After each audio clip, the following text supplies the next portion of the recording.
Hey guys, very good afternoon. अरे good afternoon everybody. अच्छा देखिए इस चैप्टर का नाम क्या है.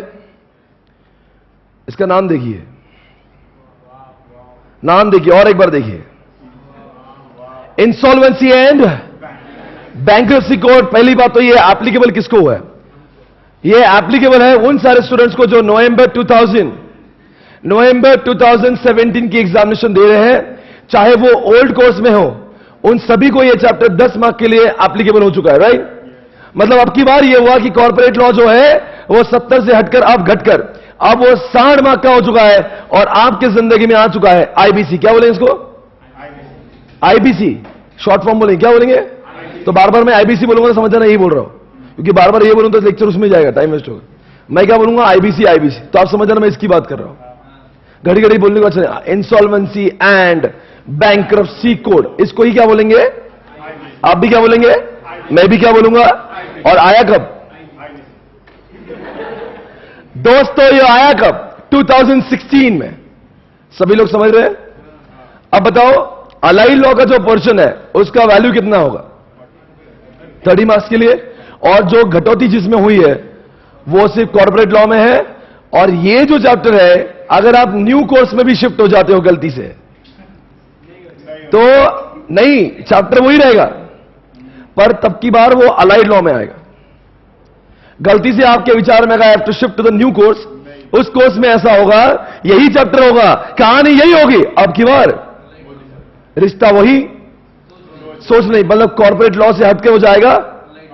अलाइड लॉ में कुछ चैप्टर्स घट गए, कुछ ऐड हुए, ये उन्हीं में से एक है.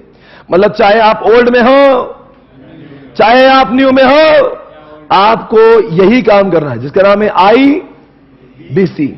सबसे पहली बात आपके सामने मैं रखूंगा, इसका नाम एक्ट नहीं है, इसका नाम कोड है. मैं आज सभी से एक सवाल पूछूंगा, what is the difference between act and code? यहां से शुरू, नाम से शुरू कर लेते हैं. वैसे अभी अभी आया, ताजा ताजा है, ये एक्ट नहीं है. आज सभी को जवाब देना होगा एक्ट और कोड में डिफरेंस क्या है. मैं सारे मान्यवर से पूछूंगा जो सीए वाले एग्जामिनेशन दे रहे हैं, आपने जिंदगी में एक्ट बहुत पढ़े, क्या इसके पहले कभी कोड पढ़ा है? कभी आपने सुना भी था डायरेक्ट टैक्स कोड आने वाला था, डीटीसी. ये कोड और एक्ट में फर्क क्या है? जवाब देना होगा, वरना आप ये चैप्टर पढ़ने के लायक नहीं हो. मैं तो मुझे तो ऐसा लग रहा था आपने होमवर्क किया होगा कोड का मतलब क्या है, बट आप तो पढ़कर आई होगी. क्या आप जानती हो कोड और एक्ट में क्या फर्क है? बिल्कुल नहीं जानती. आपको जवाब देना होगा. जवाब देगा? चलो बता दो, एक्ट क्या होता है? एक्ट होता है, देखो कैसा है. एक्ट माने वो होता है, पहली बात तो बिल पास होगा. बिल आएगा उस डिपार्टमेंट का जो मिनिस्टर है, जैसे एमसी का बिल आएगा कौन? जेटली. और जेटली बिल देगा बना बना के लोकसभा और राज्यसभा में. फिर लोकसभा और राज्यसभा इसको जब हां कहेंगे, वही मतलब पार्लियामेंट वही है ना बेटा. पार्लियामेंट का मतलब ही लोकसभा राज्यसभा है. ठीक, आगे सुनिए. सिर्फ इनके हां बोलने से अभी भी एक्ट नहीं है, तो अभी भी वो बिल ही है. अब एक इंसान और बाकी है जिसका नाम है प्रणब मुखर्जी, माननीय भारत के प्रेसिडेंट. अब थोड़े दिनों में इनको जाना है. भाई और बहनों, जब वहां पे राष्ट्रपति हां कहेगा तब जाके बिल क्या बन जाएगा,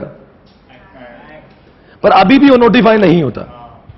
बिल पास होने के बाद में एक्ट आता है, एक्ट आने के बाद में भी अभी तक पब्लिक को वो लागू मतलब इंप्लीमेंट नहीं होता, एप्लीकेबल नहीं होता. वो एप्लीकेबल तभी होगा जब उसको ऑफिशियल गैजेट में लाया जाता है, तब आम आदमी समझ सकती है कि आखिर वो एक्ट है क्या और हमें एप्लीकेबल हुआ है. Are you able to understand? पर ये वैसा एक्ट नहीं जिसको पार्लियामेंट ने हाँ कहा है. मतलब कोड वो होते हैं जो पार्लियामेंट से नहीं आते. ना इसको लोकसभा ने मोहर लगाई है, ना इसको राज्यसभा ने मोहर लगाई है, ना कि भारत के राष्ट्रपति ने इसको देखा है. फिर आखिर से कोड होता क्या है? हमारी ऑलरेडी और हमारी भारत के अंदर जितने भी एक्ट ऑलरेडी होते हैं, वो सारे एक्ट जो है उनके बीच में कुछ तो ओवरलैपिंग होता है. भारत में बहुत सारे ऐसे एक्ट है जो एक ही चीज के बारे में अलग अलग बातें कहते हैं। सवाल आम आदमी को होता है और सवाल जजेस के लिए होता है, आखिर फैसला दे तो क्या दे, क्योंकि एक ही चीज के लिए भिन्न भिन्न एक्ट, अलग अलग तरह की बातें करते हैं। फिर जो इंसान है वो यही सोचता है आखिर मुझे कौन से एक्ट में पनाह मिलेगी, और कौन से एक्ट में पनाह मिलेगी उसके हिसाब से क्या उसकी नीतिमत्ता होगी। Try to understand. ये एक्ट आने से पहले आपको इसे देख के क्या लगता है किसके बारे में होगा, नाम से पढ़ किस, इट्स रिगार्डिंग व्हाट, कुछ एक विचार आपका बना होगा कि आज मैं पढ़ रहा हूं इंसॉल्वेंसी, किस बारे में होगा, जो इंसॉल्वेंट हो गए। बेटा बहुत क्या जवाब दे रहे हो आप, इंशाअल्लाह बहुत आगे जाओगे। आप बताएंगे बच्चों इंसॉल्वेंसी क्या किस बारे में होगा है, और आखिर आपको क्या लगता है क्यों लाया हुआ है कोल। ये एक्ट नहीं है, ऐसे इंसॉल्वेंसी और बैंक्रप्सी के लिए भारत में कहीं और बहुत सारे एक्ट है, बहुत सारे एक्ट भारत में आज भी है। पर प्रॉब्लम यह हो रही है हर एक्ट उसी चीज के बारे में अलग अलग बातें कह रहा है, और हर एक्ट में उसको लड़ने के लिए अलग प्रोविजंस हैं। अभी भी कुछ समझाए किस बारे में है इंसॉल्वेंसी, क्या आपको क्या लगता है क्या है, क्या है, थोड़ा सा नाम से क्या लगता है जाने दो। जो इंसॉल्वेंसी के प्रोसेस में उनको एक नई राह मिलेगी कि इंसॉल्वेंसी ऐसा करना है। ओके, और कुछ बताएंगे। जो बैंकरप्ट हुए तो आखिर वो जो बैंकरप्ट हो गए, जो बर्बाद हो गए हैं, उनका क्या किया जाए। चलो ये बात भी सही है। आज का लेक्चर होगा, कल का होगा, परसों का होगा, 3 दिनों में आपका एबीसी खत्म हुआ। आज के दिन में आपके कोड की पूरी अंडरस्टैंडिंग बन जाएगी, और मैं ये पन्नों की बात करेंगे तो 30 पन्नों का ये चैप्टर है, ठीक है, 30 पेजेस का। आज मैं 7 से 8 पन्ने पढ़ाऊंगा, पर वो पेजेस तो हम लोग पढ़ेंगे, पेजेस पढ़ने को टाइम नहीं लगेगा unless and until you understand the background, और इसकी वजह क्या है। व्हाट हम लोग बाद में पढ़ेंगे, पहले पढ़ेंगे व्हाई, ये आया क्यों है। एक बार अगर आपको समझ में आया क्यों है, उसके बाद में मैं कह रहा हूं इस एक्ट का कोई भी सेक्शन किसी भी जगह पे आपको प्रॉब्लम को फेस नहीं करना। You first understand why it has been introduced. आप सभी जानते हो भारत में सबसे बड़ी प्रॉब्लम है, बताओ क्या। ये एक्ट आया है उन सभी के लिए जिन्होंने अपना पैसा खोया है, मेहनत से कमाया हुआ हर पैसा जब मैं आप जैसे लोगों को देता हूं, आप सारे मेरे डेटर्स हो, फील करिए, मैंने आपको मेरी मेहनत से एक एक रुपए पाई पाई बचाया, घर वालों के लिए नहीं खर्चा किया, आप जैसे लोगों को दिया बैच पे, इंटरेस्ट की लोभ के लिए, लालच के लिए मैंने आप जैसे लोगों को पैसा दिया जो ऑलरेडी बर्बाद है, या मेरे पैसे देने के बाद बर्बाद हो गए, आपकी नीतिमत्ता खराब हो गई। अब होती भी क्यों नहीं, आप भी खुद बर्बाद हो तो क्या कहां से लाके दोगे। अब मेरे जैसा इंसान जिसने मेहनत से पैसे कमाया, चाहे मैं सिक्योर क्रेडिटर हूं चाहे अनसिक्योर्ड हूं, अब मुझे आप जैसे लोगों से पैसा चाहिए, चाहे मैं बैंक हूं चाहे मैं नॉन बैंकिंग फाइनेंशियल इंस्टीट्यूट हूं, चाहे मैं पार्टनरशिप फर्म हूं, चाहे मैं एलएलपी हूं, चाहे मैं इंडिविजुअल क्यों ना हूं, यह एक्ट सभी को पनाह देता है। इसके पहले पार्टनरशिप वालों के लिए अलग एक्ट हुआ करता था, इसके पहले कंपनीज के लिए अलग एक्ट हुआ करता था। हर कोई इंसान को पहली बात तो यह समझना पड़ती थी आखिर मुझे पैसा लेना है, पर कौन से एक्ट द्वारा पैसे लूं, मैं कहां से लूं। मैं आपके सामने सारा एक्ट लाऊंगा, पहले बैकग्राउंड समझ लेना। मैं तो अभी थोड़ा सा ओवरव्यू दे रहा हूं आपको कहां से आया, बाकी डिटेल में पूरी कहानी सुनेंगे। अगर मुझे आप जैसे लोगों से पैसे लेना है, मेरा अपना हक का पैसा मैं आप जैसे लोगों से ले नहीं पाता हूं, बिकॉज आपके देने की हालत नहीं बची है। अलग अलग एक्ट ने बहुत सारी पावर दी थी मुझे आप जैसे लोगों से पैसे निकालने के लिए। कुछ लोगों ने एक एक्ट पढ़ा होगा जिसका नाम है सरफाइसी। अगर आप उसका नाम भी बोल दोगे लॉन्ग फॉर्म तो मुझे बड़ी खुशी हो जाएगी। लॉन्ग फॉर्म के लिए 2 मार्क्स मिलेंगे।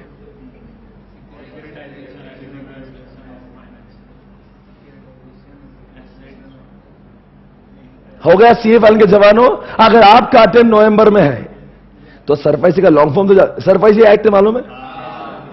अच्छा क्या बात है बेटा, काय में होता है ये? अल्लाह कुछ जवाब देंगे आप? Securitisation and reconstruction of financial assets and enforcement of security interest, ये उस एक्ट का नाम है जो नाम ही अपने आप में दर्द है। पहले इस एक्ट के द्वारा हर सिक्योर क्रेडिटर अपने पैसे वसूला करता था।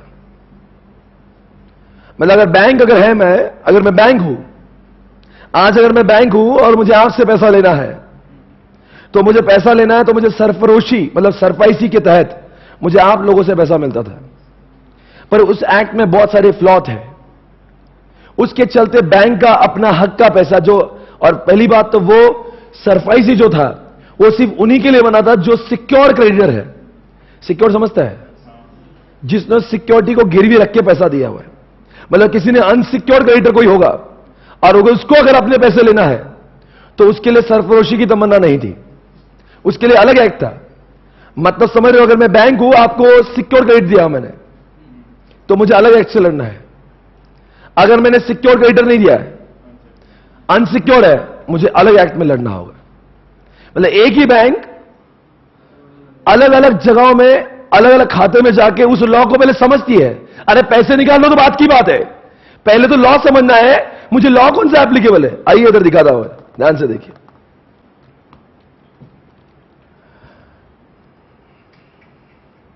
आज आपको बहुत ज्ञान मिलेगा, ध्यान से देखिए। पहले तो नाम पढ़ लीजिए।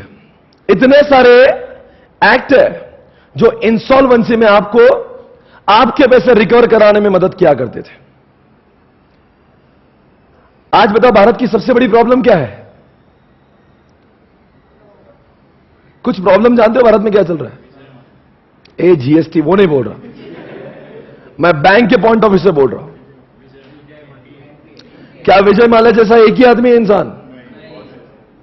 बैंक को चुना लगाने वाले कई विजय माल्या भारत में है। आज जो बैंक लोगों को पैसा दे रही थी, वही बैंक आज भीख मांग रही है। आज पब्लिक सेक्टर जो बैंक से भारत में, वो इस कदर बर्बाद हुई है कि उसका नाम नहीं। आप देख रहे हो भारत में कितना पैसा बाकी है मालूम है? 11 लाख करोड़। मैं 11 लाख की बात नहीं कर रहा भाइयों, 11 लाख करोड़ पैसा जो है एनपीए हो बैठा है। एनपीए को लॉन्ग फॉर्म बताया, नॉन परफॉर्मिंग असेट। कितने दिनों बाद चालू होता है ये? 90 दिनों के बाद में वो एनपीए बनता है। मतलब मैं बैंक, अगर मेरा पैसा आप नहीं दे रहे हो, आज मैंने पैसा आपको दिया है और ड्यू हुआ, जिस दिन से ड्यू हुआ उस दिन के 90 दिनों तक आपने, अगर आपने उसको रीपे नहीं किया तो हम उसको कहते हैं एनपीए। अब सोचो एनपीए उसके बाद में कितने दिनों तक भी नहीं दिया तो वो एनपीए ही है। किसी बैंक के लिए बहुत अपशकुन होता है जिसके उस पैसे जब एनपीए होते हैं। मतलब बैंक ने अपना ही पैसा दिया है, अपने ही पैसे बैंक ने दिए और वही पैसे बैंक को मिल रहे हैं कि नहीं मिल रहे हैं? ऐसे सारे बैंक को जब अभी के जितने भी लॉ दिख रहे हैं, इस हर लॉ में बैंक जाकर अपने भीख मांगती है, पर किसी ने भी बैंक को पैसा लाने में मदद नहीं करी। बैंक हर जगह पे गई, सिक्योर क्रेडिटर हर जगह, ये जितने लॉ दिख रहे हैं हर जगह पे गए। सबसे बड़ी प्रॉब्लम तो पहले यही समझते नहीं कौन से लॉ को चूज करूं। और अलग बात तो क्या है, हर लॉ में अगर एक जैसी बात लिखी होती तो बात ठीक भी लगती सुनने में। हर जगह पे एक्ट, हर जगह पे बातें लिखी है, वो भी अलग अलग तरीके लगी है। इसका मतलब यह हुआ, अगर ये एक्ट कहता है कि मैं सही हूं, मैं बैंक सही हूं, यह एक्ट कहता है कि तुम सही नहीं हो। मैं एज अ बैंक इस एक्ट में पनाह मांगता हूं, वो एज अ डेटर इस एक्ट में जाके उस केस को सॉल्व करता है। मुझे यही पता नहीं कि मेरा पैसा कल के मिलेगा या नहीं मिलेगा। मैं कितना बेबस हूं, किस काम के ये सारे एक्ट जिसने मुझे एक ने भी मेरा पैसा वसूल करने नहीं दिया। और सारा पैसा मांग कर सकता हूं, जिस दिन डिफॉल्ट किया उस दिन नहीं। मतलब 90 दिनों के बाद में मैं भीख मांगना चालू करूं? क्या मेरा इतना भी हक नहीं कि मेरा अपना पैसा मैं वसूल सकता हूं? एक ऐसा देश है जिसमें अपने ही हक का पैसा इंसान भीख जैसा मांगता है। 11 लाख करोड़ रुपए के लिए इन लॉ ने चुरा। यही वो जिम्मेदार सारे एक्ट है जिन्होंने बैंक को बर्बाद किया हुआ। आज भारत का फाइनेंशियल सिस्टम दिन ब दिन बिगड़ता जा रहा है। सबसे बड़ी बात क्या है जो हमारे जैसे स्टार्टअप्स के लिए हो रहा है? आज कोई भी स्टार्टअप को बैंक पैसा देने को रेडी नहीं है। बैंक को डर लगता है इस बर्बादी, ये तो अभी भी चालू हुआ है, इसके बर्बादी के चांसेस ज्यादा, ये आबादी के बहुत कम है। ये बर्बाद होगा, हम जैसे को भी लेकर जाएगा। आज किसी भी भारत के नौजवान को अगर पैसा चाहिए तो बैंक उसको पैसा देने को रेडी नहीं है, क्योंकि उनको डर लगता है कहीं उनके भी एनपीए ना बन जाए। भारत में हम लोग इजी फ्लो मनी चाहते हैं, पर यही वो बैरियर से जिसके चलते बैंक को अपना पैसा नहीं मिलता। बैंक कहता है हम इनको लोन देंगे, पर पहले हमारे 11 लाख करोड़ का क्या है जो हमने आपके चक्कर में, भारत सरकार तुम्हारी जैसी लोगों की वजह से, तुमने सिर्फ बैंक तो बना दिया हमें, ये लॉ सिर्फ नाम के है, ये सिर्फ बर्बादी के लॉ है। हमारा ही पैसा ये इंसान जब नहीं देता, उससे वसूलने के लिए 4 से 5 साल मैं अपने खुद के पैसे भीख जैसे मांगता हूं। 5 साल बाद मुझे मेरे अपने हक के पैसे मिलते हैं, वो पैसे मिलकर क्या होगा समझने की कोशिश करो। कोई तो ऐसे लॉ की जरूरत थी, कोई तो ऐसे कोड की जरूरत थी कि पहली बात तो इनको बोले कि तुम अलग अलग बातें करना बंद करो। तू कुछ अलग बोलता है, तू कुछ अलग बोलता है, तू कुछ अलग बोलता है, ये सारे जानते हो, सब अलग अलग बात करते हैं। अब एक काम करेंगे, एक कॉमन कोड बनाएंगे।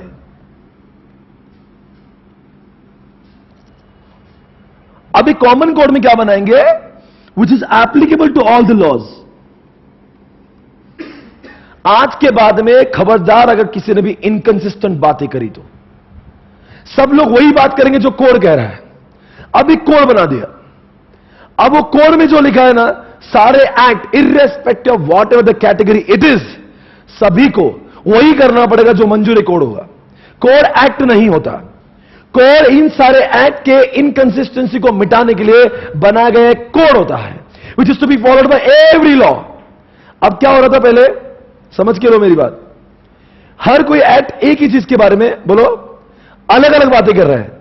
अब ये क्या कहेगा, तुम आपस में क्या करो, अपने आप को इंट्यून करो। अर्थात ये हुआ, कुछ लोग मुझे पूछे सर ये सारे लॉ बंद हो गए क्या अब? किसने कहा बंद हो गए? इनका काम सिर्फ इन लॉ का सिर्फ डेट रिकवरी नहीं है, इनका और भी तो कुछ काम है। तो इनके वो सारे जो अदर प्रोविजन है वो तो ऑन होंगे, और जो डेट रिकवरी से बैंक के पैसे लाने के लिए जो सेक्शन बने हुए हैं, वो सेक्शन में उन सारे एक्ट्स को अब अमेंड करना होगा, जैसा ये कोड कह रहा है। ध्यान से समझ लीजिए, हमने कभी इस बात का दावा नहीं किया कि सारे पहले एक्ट खत्म हो गए। पहले भी एक्ट थे, ये सारे एक्ट आज भी है। वापस से सुन लेना, फर्क इतना ही हुआ, इन सारे एक्ट में अब लाना पड़ेंगे अमेंडमेंट। सर अमेंडमेंट हुआ क्या है, अब होगी फास्ट रिकवरी। अब कोई भी बैंक का पैसा एनपीए होने तक रुकने की जरूरत नहीं। आपने डिफॉल्ट किया साहब, आपने डिफॉल्ट किया और किसी ने भी आपके खिलाफ कंप्लेन करी, सामान्य रुपए सिर्फ 1000 रुपए भी किसी आदमी का आपने नहीं चुकाया। सर अगर मान लो अनसिक्योर्ड क्रेडिटर था, मैं तो बैंक नहीं हूं, मैंने एक कंपनी को 1101 रुपए दिए थे, अब उसने पैसा नहीं दिया, क्या मैं भी कोड का इस्तेमाल करके अब क्या एनसीएलटी में जाके इसको बोल सकता हूं, इसको इंसॉल्वेंट डिक्लेयर कर दो? हां जी हां। अब क्रेडिटर की ताकत को बढ़ा दिया गया है। क्रेडिटर पहले भिखारी माना जा रहा था, वही क्रेडिटर, वही बैंक, वही लेंडर्स। अरे भारत में पैसा नहीं मिल रहा, आपको पता नहीं, मार्केट में जाके तो बिल्डर भिखारी से पैसा मांग रहे, पैसा नहीं दे रहा बैंक में। आपको पता है आज बिल्डर की क्या स्टेट है? बिल्डर्स अभी जैसे किसान सुसाइड कर रहे हैं ना इंडिया में, अभी फिलहाल 3 साल बाद देखना सारे बिल्डर सुसाइड करेंगे। आपको अगर थोड़ा समझ हो तो बताओ, जिनको थोड़ा नॉलेज है ऐसा क्यों होगा? थोड़ा बहुत नॉलेज तो बताइए, थोड़ा नॉलेज होगा अगर पूना के कंस्ट्रक्शन या इंडिया के कंस्ट्रक्शन बिजनेस का, बताओ ये सुसाइड क्यों करेंगे? अरे इनको कोई पैसे नहीं दे रहा यार, उनके पास बिल्डिंग्स है, प्रॉपर्टी करोड़ों की, हजारों करोड़ की, हाथ में नगद 1 रुपया नहीं है। इनको अपने सैलरी का पैसा देने के लिए एम्प्लॉय का पैसा नहीं है, इनको गवर्नमेंट के टैक्सेस भर रहे, अरे खुद के खर्चे चलाने को पैसे नहीं, माल बिकता नहीं है। क्योंकि माल क्यों नहीं बिक रहा? माल क्यों नहीं बिक रहा? भारत में रिसेशन है, कोई इंसान को पैसा ही नहीं मिल रहा, लिक्विडिटी भारत की खत्म हो चुकी है। आपको मालूम है बिल्डर क्या कर रहे हैं? किसी को बोलते हैं ए बैंक पैसा देना, बैंक बोलता तू कौन है, बिल्डर है, नहीं दो। क्यों? थोड़ा थोड़ा दे दो, थोड़ा 2 करोड़ नहीं मिलेगा, क्योंकि तुम्हारे जैसे बिल्डर के वजह से आज बैंक रास्ते पे आ चुके हैं। जो पहले पैसा दिया, अरे वो देंगे, भिखारी हो कितना पैसा मांगेंगे, वो बैंक क्या बोलते, वो क्या बोलता है बिल्डर, देखो थोड़ा दे दो, 2-5 करोड़ दे दो, मैं अपना चला चला के जैसा सब कमाऊंगा। एक्चुअली बिल्डर भी सही बोलता है, थोड़ा पैसा चलन में आएगा, थोड़ी बिल्डिंग, अभी मेरा फ्लैट को थोड़ा फर्श लगाने का काम बाकी है, इलेक्ट्रिसिटी बाकी है, वो खत्म कर दूंगा, 2-4 फ्लैट बिक जाएंगे, तुम्हारे दूंगा। बैंक बोलती जो पहला निपटा रहे पहले से कहां से देगा, वो सही बोल रहा है। 1-2 करोड़ दे दो, मेरे 25-30 फ्लैट बन जाएंगे, फिर मैं सबको बेच दूंगा, पैसे आएंगे, दे दूंगा। यही वो एक्ट है जो कह रहा है बर्बाद होने से पहले बचाएंगे। अब तक के सारे एक्ट ने क्या बोला, तुम्हारी कंपनी को बर्बाद समझा और बर्बादी के आलम के हिसाब से न्याय दिया गया। अब ये एक्ट बर्बाद नहीं कर रहा है, वो बोल रहा है रिहैबिलिटेशन करेंगे, रिवाइवल करेंगे। अब कंपनी को क्या करेंगे, और पैसा देंगे। समझने की कोशिश करो। फिर आप बोलेंगे सर बैंक और पैसा क्यों देंगी, इस एक्ट की तरफ बैंक और पैसा देगी, क्रेडिटर और पैसा देगा। फिर आप बोलेंगे कि वो बैंक तो पहले ही बर्बाद है, वो क्या देंगी। Try to understand. आप कंपनी का मालिक शेयर होल्डर नहीं होगा। टैन टैन, सबसे बड़ा खुलासा, आप पूरी कंपनी, अब शेयर होल्डर किसकी कंपनी होती है, अब तुम्हारी नहीं है। हट, तुमको कंपनी चलाने दिए, तुमने इन हलकट बोर्ड ऑफ डायरेक्टर्स के हवाले किए, इन्होंने चूना लगाया। सारे लोग निकालो, पहले निकालो। आईबीसी का सबसे पहला नेम, अब की बार ये कंपनी शेयर होल्डर की नहीं होगी, ये कंपनी क्रेडिटर्स की होगी। ऐसी व्हेन आई से bank does not mean only bank, I am talking about all those people who have given credit. It could be all NBFCs and all those private lenders also. पर वो पैसा जो check से गया हुआ है। आप बोलेंगे हमारा काला पैसा, काले पैसे का कुछ नहीं है। आप बोलेंगे मेरे पापा बैच से पैसे देते, वो एक आदमी दे रहा नहीं, मैं भी जाऊंगा आईबीसी में, नहीं जाएंगे आपको बजाएंगे, पहले पूछेंगे कहां से लाया तूने। आप बोलेंगे मैं भारत का साहूकार, इधर मेरा साहूकारी चल रहा है, तो तुमको पहले डालते हो साहूकारी में।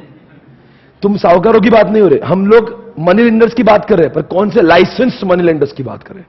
I never said I am talking about all the creditors including all the unsecured creditor, but I never said कि प्राइवेट के मनी लेंडर को भी नहीं, प्राइवेट मनी लेंडर भी आएंगे, पर कौन से आएंगे, जाहिर सी बात है। काला पैसा आपको केस करने के पहले वो बोलेंगे ना बैंक की एंट्री का है, बोले एंट्री नहीं हो, हाथ पे दिए थे। अच्छा कहां से आया था, बोले वो हमारा धंधा है। अच्छा आज तक कभी रिपोर्टिंग, वो टैक्स भरना पड़ता ना, इसलिए कभी बताया नहीं, पर वो टैक्स भर देंगे, तुम पहले लाके दो, इतना बजाते पहले टैक्स लेते। आईबीसी उन लोग के लिए। अब बताओ आम आदमी को पैसा जब देगा, ये एक्ट की वजह से क्या होगा मालूम, कि पनाह किसको मिल रही है, सबको मिल रही है जो चेक में काम कर रहा है। मोदी जी का प्लान देख रहे हो आप, इसमें मोदी जी और जेटली जी दोनों भी शामिल है। जेटली का काम है पूरा, ये मिनिस्टर ऑफ फाइनेंस है, बहुत होशियार आदमी है, उसकी इज्जत करो, पॉलिटिशियन नहीं है वो पेशे से लॉयर है, वो खासदार नहीं है, वो एमपी भी नहीं है, उसको पॉलिटिक्स आता नहीं है, वो आदमी सिर्फ होशियार है इसलिए बीजेपी में है। आप बोलेंगे वो नेतागिरी आती ही नहीं उसको। वो आपने कभी देखा मोर्चे के आगे, वो हार जाता चुनाव में भी, वो चुनाव में हारा हुआ आदमी है। वो होशियार इतना है कि उसको मिनिस्ट्री ऑफ फाइनेंस और मिनिस्ट्री ऑफ क्या बोलते हैं कंपनी अफेयर्स, दोनों का भी हेड है आज इंडिया में। जीएसटी उन्होंने लाया है, ये भी कोड उन्होंने लाया है। बहुत होशियार आदमी है, सारी बैंक को ठीक कर देगा। टारगेट है अभी, टारगेट आने वाले 3 से 4 सालों में ये एनपीए 50% से भी ज्यादा भारत में कम हो जाएगा। हम लोग का टारगेट है आईबीसी आने के बाद में बैंक के अंदर इतनी पावर भर देंगे, जिन जिन बैंक का पैसा नहीं दिया, आप वो कंपनियां सारी बैंक चलाएगी। आईबीसी को क्या तुम्हारे पैसे नहीं मिलेगा, इन बोर्ड ऑफ डायरेक्टर ने पैसे नहीं दिया ना तुम्हारे, ये शेयर होल्डर नहीं दिया ना। शेयर होल्डर तुमको, जब तुम्हारी कंपनी जब थी, तुमने क्या उखाड़ लिया, तुमने तो बर्बाद कर दिया। हटो यहां से, अब कंपनी के ओनर तुम नहीं है। तुम्हारी कंपनी का जितना भी ये थोथांड मचा हुआ ना, ये आसियत, ये सारी चीजें, ये तुम्हारे बाप की नहीं है, ये है बैंक वालों की, जिनसे तुमने पैसा लिया और पैसा लगा लगा के तुमने ये आसियत परचेज की। अब बैंक के मालिक तुम नहीं, क्या बोलते, कंपनी के मालिक तुम नहीं, कंपनी के मालिक वो सारे क्रेडिटर जिन्होंने, जिनकी पाई तुमने बर्बाद की है। अब ओनरशिप ही हट जाएगा। Now it will be the company of किसकी, अब बैंक्स और क्रेडिटर अपने मर्जी से उस कंपनी को चलाएंगे। हमारा उद्देश्य, हमारा ध्येय यह नहीं है आईबीसी को लाके कि कंपनी को हम वाइंडिंग अप लाएंगे। हम तो पूरी कोशिश करेंगे कंपनी के रिवाइवल का, हम कंपनी को वापस से चालू करेंगे, हम कंपनी को अब अपने तौर पे चलाएंगे। मैं एक बैंक, अब मैं कंपनी को चलाऊंगा। अब वो, अब कैसा, अब मेरे हाथ में ओनरशिप आ रही ना, अब मुझे समझ गया बिजनेस में क्या हो रहा था। हो सकता है कंपनी वाइंडिंग अप से बचकर लिक्विडेशन से बचते, आजा जल्दी से, कंपनी रिवाइवल कर सकती है। Everybody got it? ये आईबीसी का पावर है, where banks creditors are becoming so powerful they are getting power immediately the default is committed, not after it becomes NPA. बाकी क्या करते थे, जैसे सिक्का में क्या लिखा था, कंपनी सिक होने के बाद में, अरे सिक होने तक क्या कर लिया, सिक तुमने करवाया, सिक होने के बाद उबारेंगे, अरे क्यों उबारे हो, मरे हो। अब जब वो ठीक था, जब उसको थोड़ी सी बीमारी थी, आप उसको दवाई के लिए भी पैसे नहीं दिए, आज वो कैंसर हो गया है, अब बोलते उसको उबारेंगे, अरे अब तो इसी मरना है।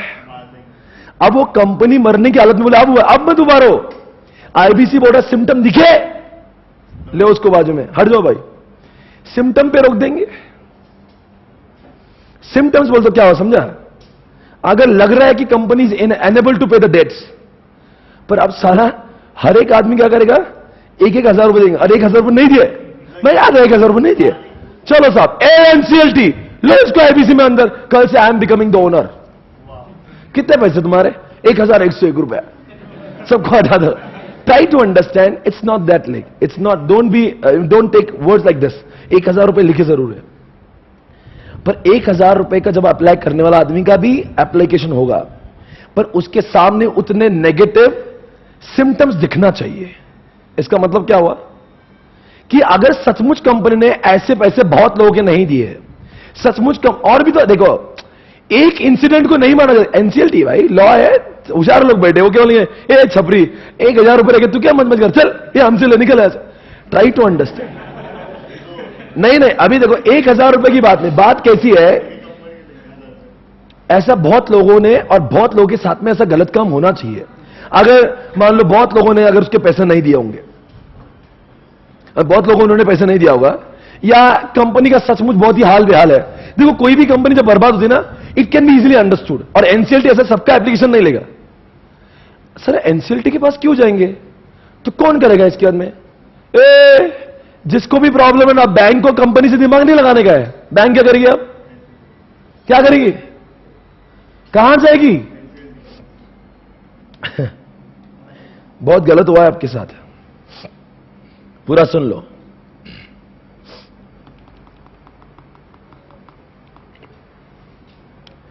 एक बात थोड़ा सा रिकॉल करता हूं, एक एक्ट किसके लिए एप्लीकेबल है, कंपनीज के लिए एप्लीकेबल है, पार्टनरशिप के लिए, इंडिविजुअल के, मैं कोई भी आदमी हूं उसके लिए एप्लीकेबल है। समझ गए? ये जो एक्ट है सबके लिए एप्लीकेबल है। ये जो एक्ट था, ये भी देखना, तो देख सकते हैं, जो फंसे हुए पैसे हैं उसको निकालने के 1999 से, क्या हो गया,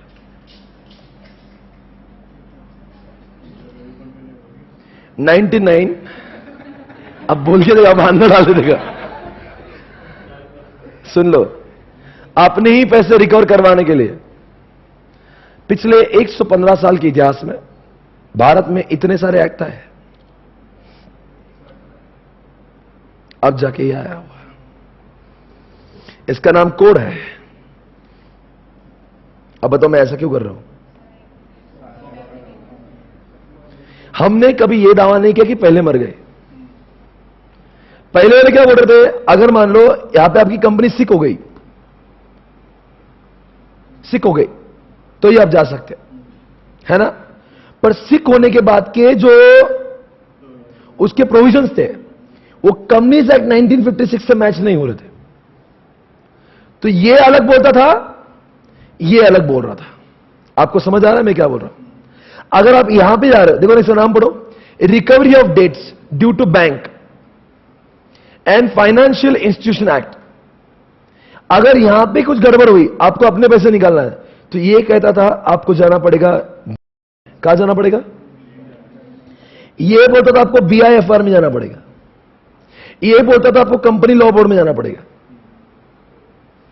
मैं एक बैंक हूं, तुमने मुझे क्या समझ के लिया है कि मतलब मैं अलग अलग कोर्ट में जाके यही काम करूं?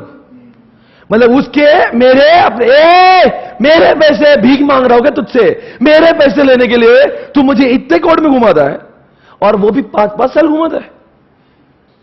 अरे मैं क्या इज्जत ले लिया यार। मतलब मैं आदमी कौन हूं मैं कौन हूं? मैं बैंक हूं। मैंने चोरी के पैसे लाए, मैंने आपको मोहब्बत में दिए, इंटरेस्ट पे दिए, लाओ भाई मेरा पैसा। विजय माल्या जैसे लोग पैदा हो गए इस दुनिया में। ऐसे लोग लंदन में जाके ऐश कर रहे हैं, और तुम क्या कर रहे हो?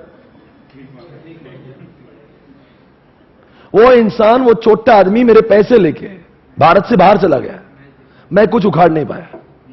मेरे पैसे होके 9,000 करोड़ रुपए लेके चले गए, और मैं देखता ही रह गया। इन कोई भी एक्ट में इतना दम नहीं कि जो पैसे वसूल पाया। समझ गए? मोदी सरकार के सिर्फ 2 साल बाकी है 5 में से, और अगर ये कोड नहीं आता और बैंक के हालत कभी ऊपर नहीं आते, समझ के लीजिए अगले 2 साल के बाद में, अब समझ रहे हो कैसा मोदी जी का अगला जितना कोड के ऊपर सीमित है, जिनको थोड़ा पॉलिटिक्स समझ में आता होगा। अब बताओ ये लाने से क्या होगा? बैंक का रिकवरी होगा, बैंक को पैसा मिलेगा, मतलब मिलेगा। आम आदमी के पैसे वसूले जाएंगे, मतलब जाएंगे। जो इनमें एक में भी दम नहीं था। जेटली और मोदी जी बोल रहे हैं मैं इतनी मेहनत कर रहा हूं, मैं मोदी जी बोल रहा हूं जेटली इतनी मेहनत कर रहा हूं, कुछ हो ही नहीं रहा इंडिया में, सब रो रहे थे मेरे नाम से। 3 साल से मैं रात दिन एक कर रहा हूं, कोई भी ये नहीं बोल रहा कि मैंने कुछ अच्छा काम किया। अरे अच्छा काम कैसे होगा? पैसा चाहिए ना मार्केट में, पैसा तो चाहिए लोगों के हाथ में, पैसा ही नहीं है आम आदमी को, क्योंकि बैंक बर्बाद है। और बैंक के पैसे लाने के लिए कोई तो ऐसा कानून चाहिए जो इनके पैसों को बना दे, पैसों को वसूल करने में मदद करे। इसीलिए ये कोड लाया गया, इमीडिएट एक्शन में लाया गया, और जैसा आया है आपके सिलेबस में आया है। नहीं आपको समझा नहीं। अगर ये नहीं देते ना तो आपको समझ नहीं आ रहा है। इसका इफेक्ट सिर्फ इस पे नहीं है, इस पे भी तो है, इस पे भी तो है, ये भी आपके सिलेबस में, ये भी है, ये भी, इसके भी कुछ पार्ट्स हैं। तो अगर ये मैं समझाने जाऊंगा तो ये अधूरे है बगैर कोड के। इसलिए सीए के सिलेबस में, और वैसे भी इसके बाद में जो लोग इंसान प्रैक्टिस में जाएंगे उनको सभी को कोड का नॉलेज होना जरूरी है। वरना उनको अगर ये कोड पता नहीं, आप ज्ञान दोगे सरफाइसी का, आप ज्ञान दोगे पुराने कम्युनिस्ट एक्ट का, वो बोलेंगे वही तो अमेंडमेंट हो गया, ये कहां से बोल रहा? ये जब तक नहीं पढ़ेंगे बाकी आप पढ़ ही नहीं सकते। इसीलिए इसको 10 मार्क के लिए रखा। अब बोलो कोई चीज को, एक चैप्टर को 10 मार्क के लिए क्यों रखा? सलाह पहले 13-14 चैप्टर है, पहले ऑलरेडी लॉ में, उनको सबको मिला के 60 रखा। ये बादशाह जैसा बोल रहा मैं अकेला 10 मार्क के लिए। सोचो इसकी इतनी इज्जत होगी, इसलिए इसको 10 मार्क के लिए पूछ रहे हैं। ये आने वाला हर कोई शब्द मैं जो बोल रहा हूं वो इंपॉर्टेंट है, ध्यान से सुनिएगा। अब ये क्या था? सरपाइसी था। सरपाइसी में डीआरटी भी था, और सरपाइसी से अगर खुश नहीं हुआ डीआरटी से तो आपको अपीलेट ट्रिब्यूनल जाना था। आप सोचो एक बैंक को अगर अपने पैसे लेना तो कितने जगह पे जाना है, और हर जगह पे क्या बोल रहे हैं? एक जैसा बोल रहे हैं या अलग अलग बोल रहे हैं? तो क्या करूंगा मैं? अब बोले ये सब बंद होएगा आज के बाद में। जेटली जी बोले इनफ इज इनफ नाउ। आज भारत में बिजनेस का रैंकिंग कितना है मालूम है? बताओ। वर्ल्ड के अंदर 189 कंट्रीज है। उन 189 कंट्रीज में भारत का नंबर कितने पे मालूम है? थोड़ा सा बताएंगे अंदाज अपना अपना, भारत के बिजनेस को देखते हुए। बोलते शर्म आ रही है, शर्म से लज्जा से मेरा सर झुक रहा है। 130 नंबर पर है। कुछ जिंदगी है। भारत जिसका पॉपुलेशन दुनिया में सेकंड लार्जेस्ट है, सही बोला दीपक, 130 करोड़ है। क्या मिला हमें?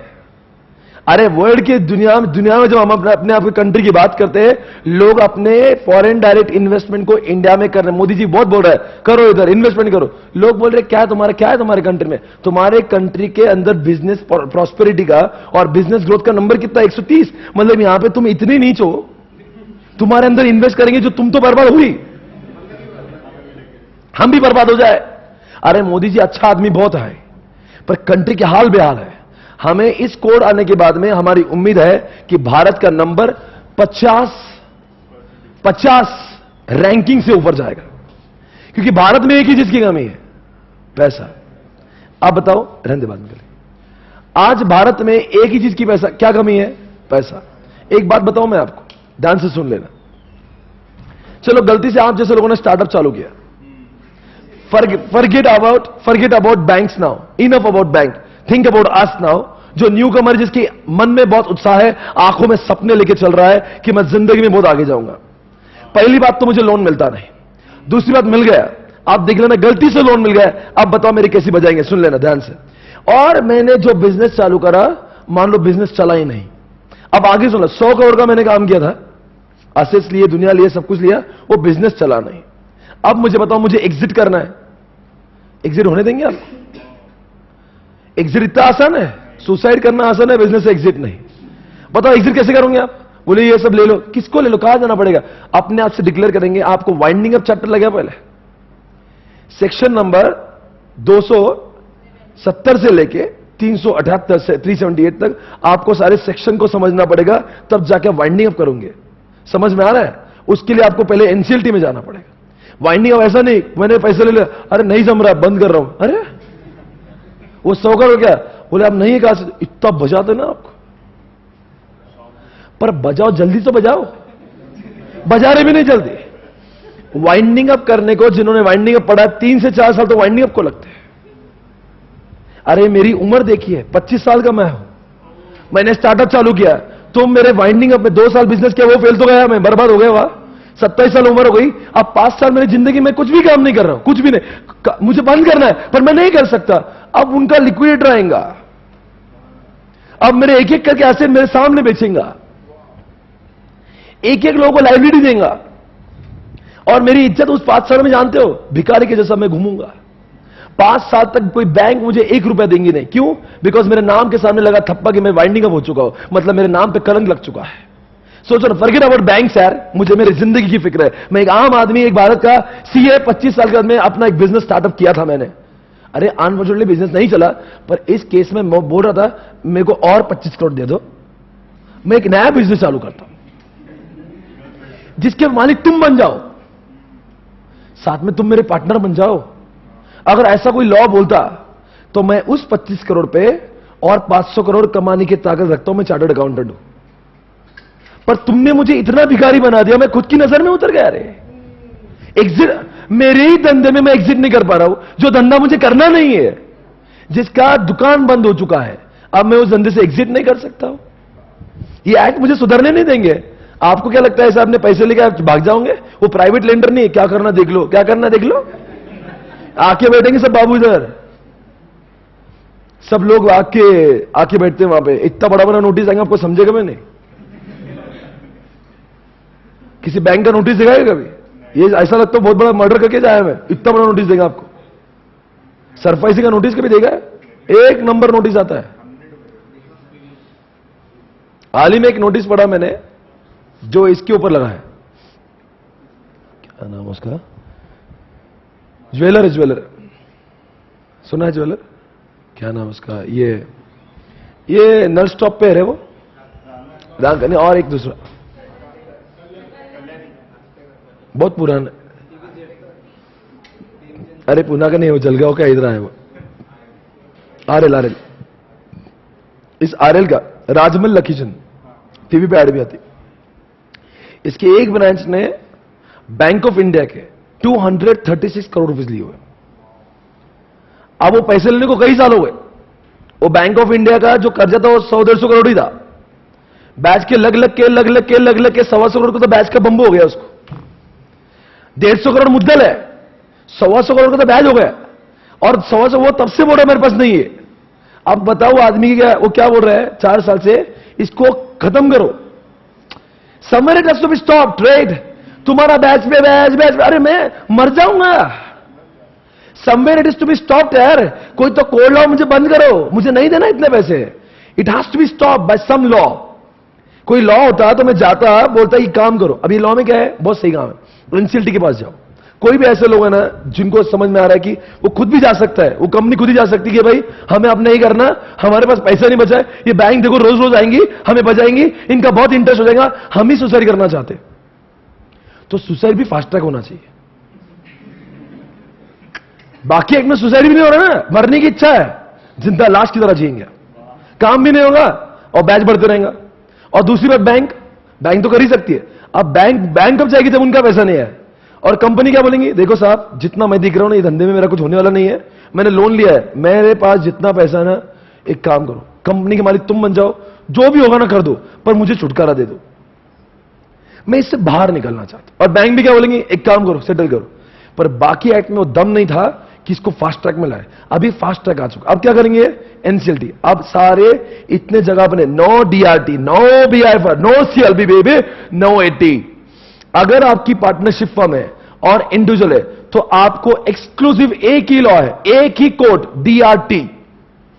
और अगर आपकी पार्टनरशिप फर्म नहीं है, इंडिविजुअल नहीं हुआ, तो आपके इंडिविजुअल पार्टनरशिप फर्म के अलावा जितने भी मैटर्स है, मतलब प्राइवेट कंपनीज है, एलएलपी है, लिस्टेड कंपनी है, अनलिस्टेड पब्लिक कंपनीज है, सुनो ना, ये सारे लोग कहां जाएंगे, एनसीएलटी।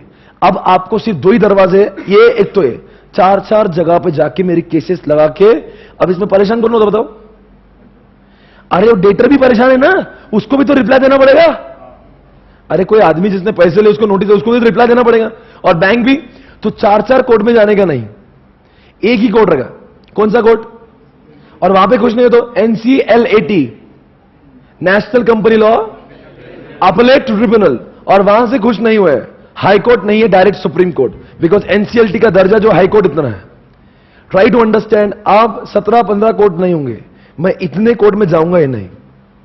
फिर आप बताओ, इन्होंने तो लिखा था डीआरटी, इन्होंने लिखा था बीआईएफआर, ये एक्ट अब इनको क्या करना पड़ेगा, अमेंड करना पड़ेगा कि आप बीआईएफआर नहीं, एनसीएलटी। इनको बोलना पड़ेगा सीएलबी नहीं, क्या, ये तो पहले से ही एनसीएलटी बोल रहा था। कौन सा, क्या बोलते हैं, कंपनी क्या बोलते हैं, कंपनीज एक्ट 2013, क्या बोल रहा था ये, एनसीएलटी। मतलब कहां पे अमेंडमेंट होगा, ये एक्ट डिमोलिश नहीं हुए, एबोलिश नहीं हुए, क्या होगा इनका, इनके अंदर रिस्पेक्टिव जगह पे अमेंडमेंट्स हो जाएंगे। Do you understand this. आओ इधर, इधर मुझे कुछ बोलना है।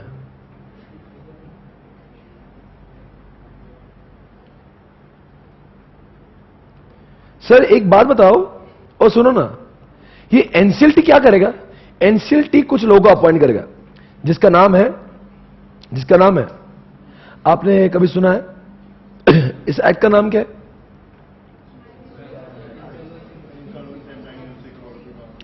तो इंसॉल्वेंसी प्रोफेशनल्स होंगे। क्या होंगे, इंसॉल्वेंसी प्रोफेशनल। जैसे मैं एनसीएलटी के पास जाऊंगा और एनसीएलटी लगता मैं सही बोल रहा हूं, वो मेरे लिए, मैं ही उनको लिख के दूंगा कि मुझे इंसॉल्वेंसी प्रोफेशनल है, ये आदमी मेरे को इंसॉल्वेंसी प्रोफेशनल चाहिए। सर भारत में इंसॉल्वेंसी प्रोफेशनल है, अब तक 900 लोग इंसॉल्वेंसी प्रोफेशनल बन चुके हैं। सर कौन बन सकता, जिसने अपने जिंदगी में 10 साल का सीए, सीएस अथवा सीडब्ल्यू वाला प्रैक्टिस किया है। ये तीनों प्रोफेशन को देखो, हमारी इज्जत कितनी, हमारे लिए एक नया, हमारे थाली में एक नई चीज आ रही है। ट्राई टू अंडरस्टैंड, 10 साल का प्रैक्टिस अगर हुआ है, ऐसा नहीं मिलेगा, उसकी भी एग्जामिनेशन देना पड़ेगी। इसके हाँ सर कितने एग्जाम देंगे पहले सीए, एक ही बात नहीं हो रहे, और एक एग्जाम देंगे। सर क्या होगा, बहुत डिफिकल्ट है, उसको पहले पास। सर कहां पे रजिस्ट्रेशन करना पड़ेगा, भारत में आईपीए आए हुए, क्या बोल रहा हूं मैं सर, ये कौन होता है, दिखाता, बहुत मजा आएगा। अभी तो इतना मजा है ना इसमें, पढ़ने का भी और पढ़ाने का भी, सुपर्ब है।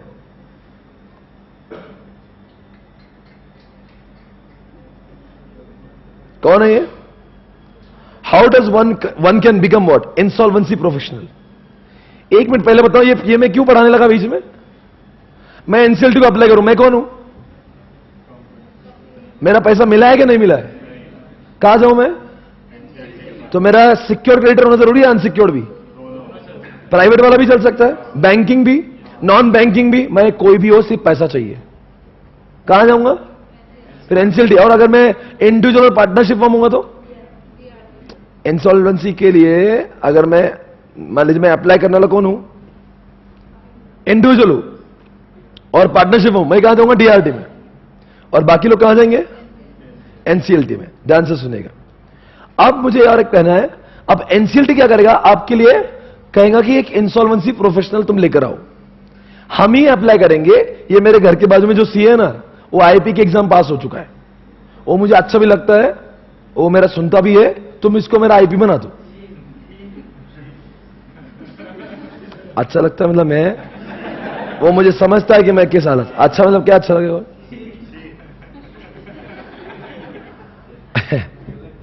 सुनिए ध्यान से बात सुनिए सर, उसके बाद में आईपी करेगा क्या? आईपी जाके, आईपी अगर अप्रूव हुआ, आईपी जाके कंपनी को एक्वायर करेगा। सर वो कंपनी डायरेक्टर, ए निकलो बाहर, कौन डायरेक्टर है? हट। शेयर होल्डर, आज के बाद में कोई जनरल मीटिंग नहीं। बोले क्यों? कंपनी के मालिक कौन है? बोले शेयर होल्डर। ऐसा सिर्फ किताबों में, बाहर हट, अंदर नहीं आने का। आज के बाद में मोहल्ला, ये सारी चीजें ये होगी क्रेडिटर की और आईपी की। अब आईपी क्या करेगा उस बिजनेस को? अब आईपी बन गया मीडिएटर, ट्रस्टी, किसके बीच का? इधर से क्रेडिटर, इधर से कौन? अब बताओ मुझे क्या होगा? अरे बताओ मुझे क्या होगा? अब क्रेडिटर के लिए और डेटर के लिए दोनों भी वो काम करेगा। अब वो क्या करेगा? कैसे भी करके इस धंधे को पूरा रिवाइवल का प्लान करेगा 180 दिन तक। ध्यान से सुन लेना, 180 दिन में ये पूरा रिवाइवल प्लान करेगा। उसके दौरान कोई भी उसको, उस आदमी को, आईपी को परेशान नहीं करेगा। वो उसके ऊपर, उस कंपनी के लगे ऊपर लगे जितने भी मुकदमे, जो भी अलग कोर्ट में, वो सारे के ऊपर स्टे आ जाएगा। क्योंकि वो आईपी बोलेगा ये हर कोर्ट में जाके मैं क्या ये करते बैठू, रिप्लाई करते बैठू कि मैं काम करूं। एक एक्ट कहता है एक बार आईपी अपॉइंट हो गया, कौन आईपी कौन है? कौन बनेगा वो? 10 साल की प्रैक्टिस होना चाहिए। सीए, सीडब्ल्यू की प्रैक्टिस बोल रहा हूं मैं, मेरे जैसे लोग नहीं बोल रहा हूं। मैं सीओएम हूं, मैं सीओपी नहीं हूं, मैं मेंबर हूं, मैं नहीं बन सकता हूं। प्रैक्टिसिंग चाहिए, वापस से बोल रहा हूं, प्रैक्टिसिंग चाहिए। वो आदमी अप्लाई करेगा क्या बनने के लिए? कि मुझे एग्जाम देना है, एक सीपीटी जैसा एग्जामिनेशन, उसका एंट्रेंस एग्जाम, तो वो एग्जाम देंगे। फाइनल एग्जाम तो बाद में, ये प्राइमरी एग्जामिनेशन एक होंगी। चिंटे आपको पहले, आपको भी करना है ना, तो सुन लो, पहले की एग्जाम दोगी। पहले तो आप 10 साल पहले सीए बनो एक, फिर प्रैक्टिस चालू करो, 10 साल हो जाने दो, फिर तब तक 2030 आ जाएगा। फिर आपकी इच्छा होती है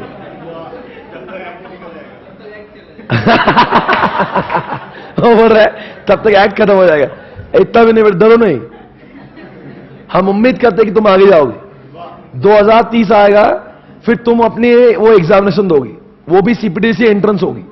उसमें गलती से तुम पास हो गई तो तुम उनकी फाइनल एग्जामिनेशन दोगी। मतलब आपके पास कितने एग्जामिनेशन देना? 2, प्राइमरी सेकेंडरी। यहां पे लिखा है, इसका लिखा है, देखो क्या बोलते हैं उसको, ए सुन लो यहां पे, एक पढ़ो जरा क्या लिखा है।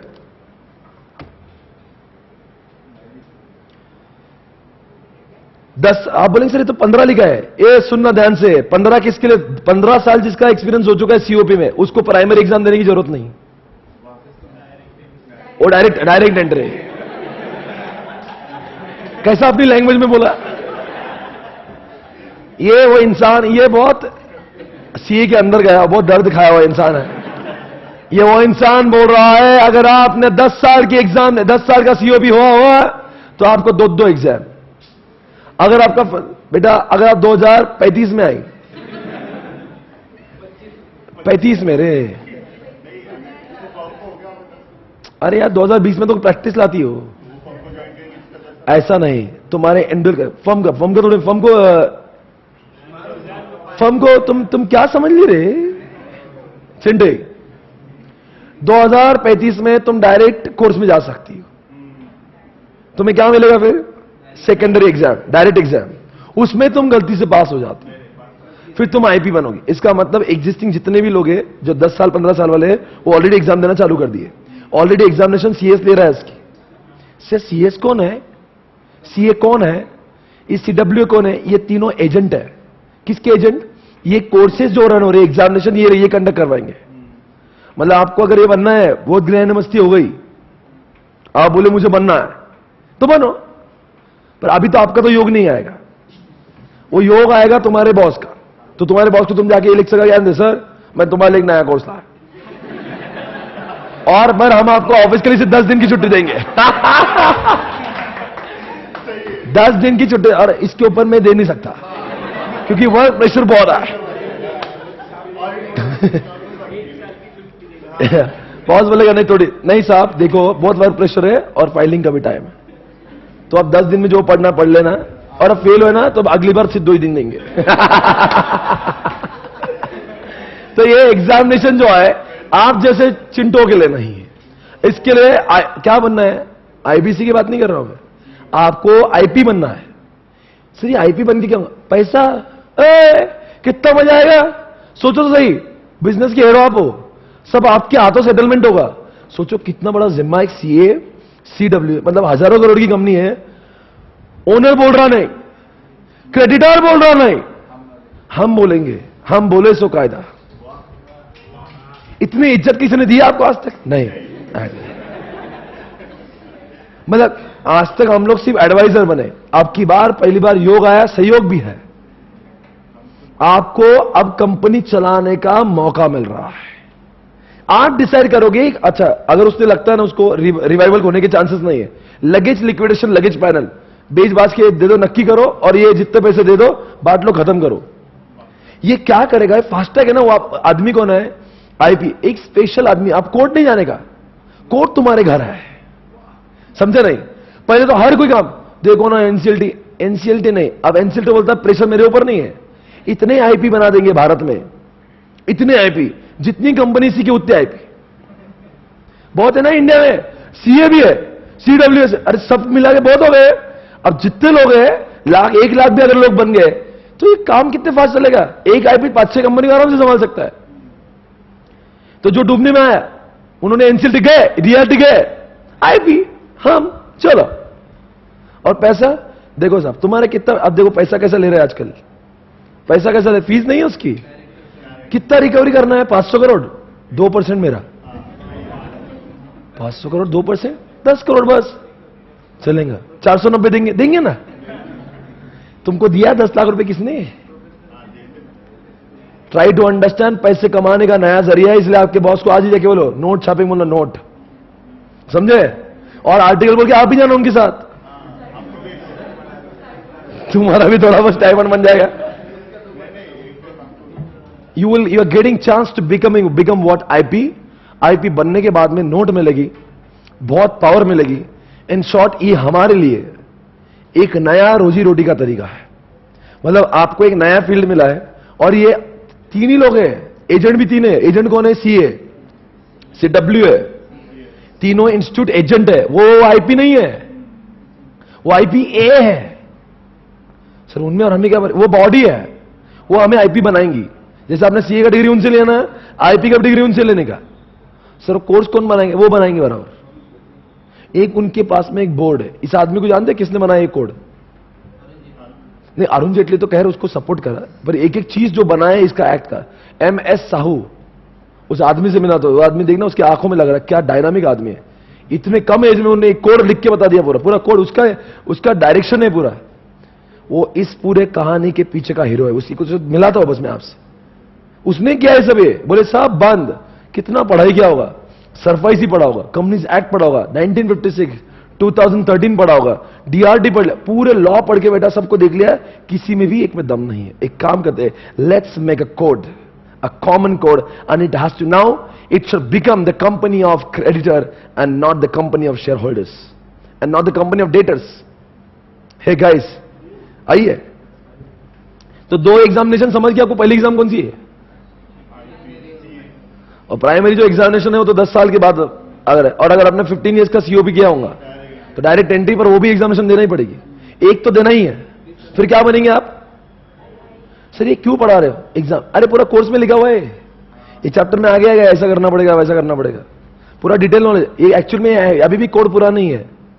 इसके कुछ तो भी तकरीबन 200 कुछ सेक्शंस है, आपको सिर्फ थोड़े ही सेक्शन अभी तक नोटिफाई किए। अगर ये अटेम्प्ट नहीं देंगे तो आगे पूरा आता। मतलब अगर आप बोलेंगे कि अगर मान लो अगर 1 साल रह गया, कोई बात नहीं, पूरा पढ़ेंगे अगली बार।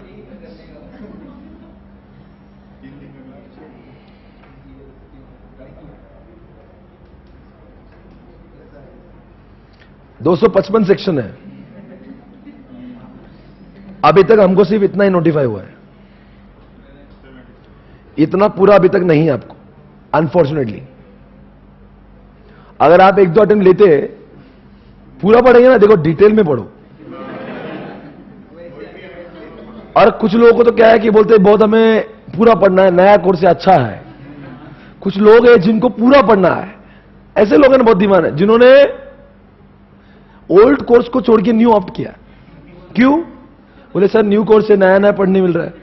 मैंने बोला कितने क्लासेस हो गए तुम्हारे? बोले 2-3 ऑलरेडी हो गए। मैंने फिर भी न्यू? बोला बोले क्यों? बोले नया कोर्स का सीए की बात ही अलग होगी। मैंने कहा अच्छा, अगर आपकी भी ऐसी सोच मिलती होंगी तो stay for 1 or 2 attempts more, let's learn something new. मुझे लगता है आप जितने अटेम्प्ट बढ़ोगे आपको बहुत नया नया सीखने मिलेगा, तो अटेम्प्ट देते रहो।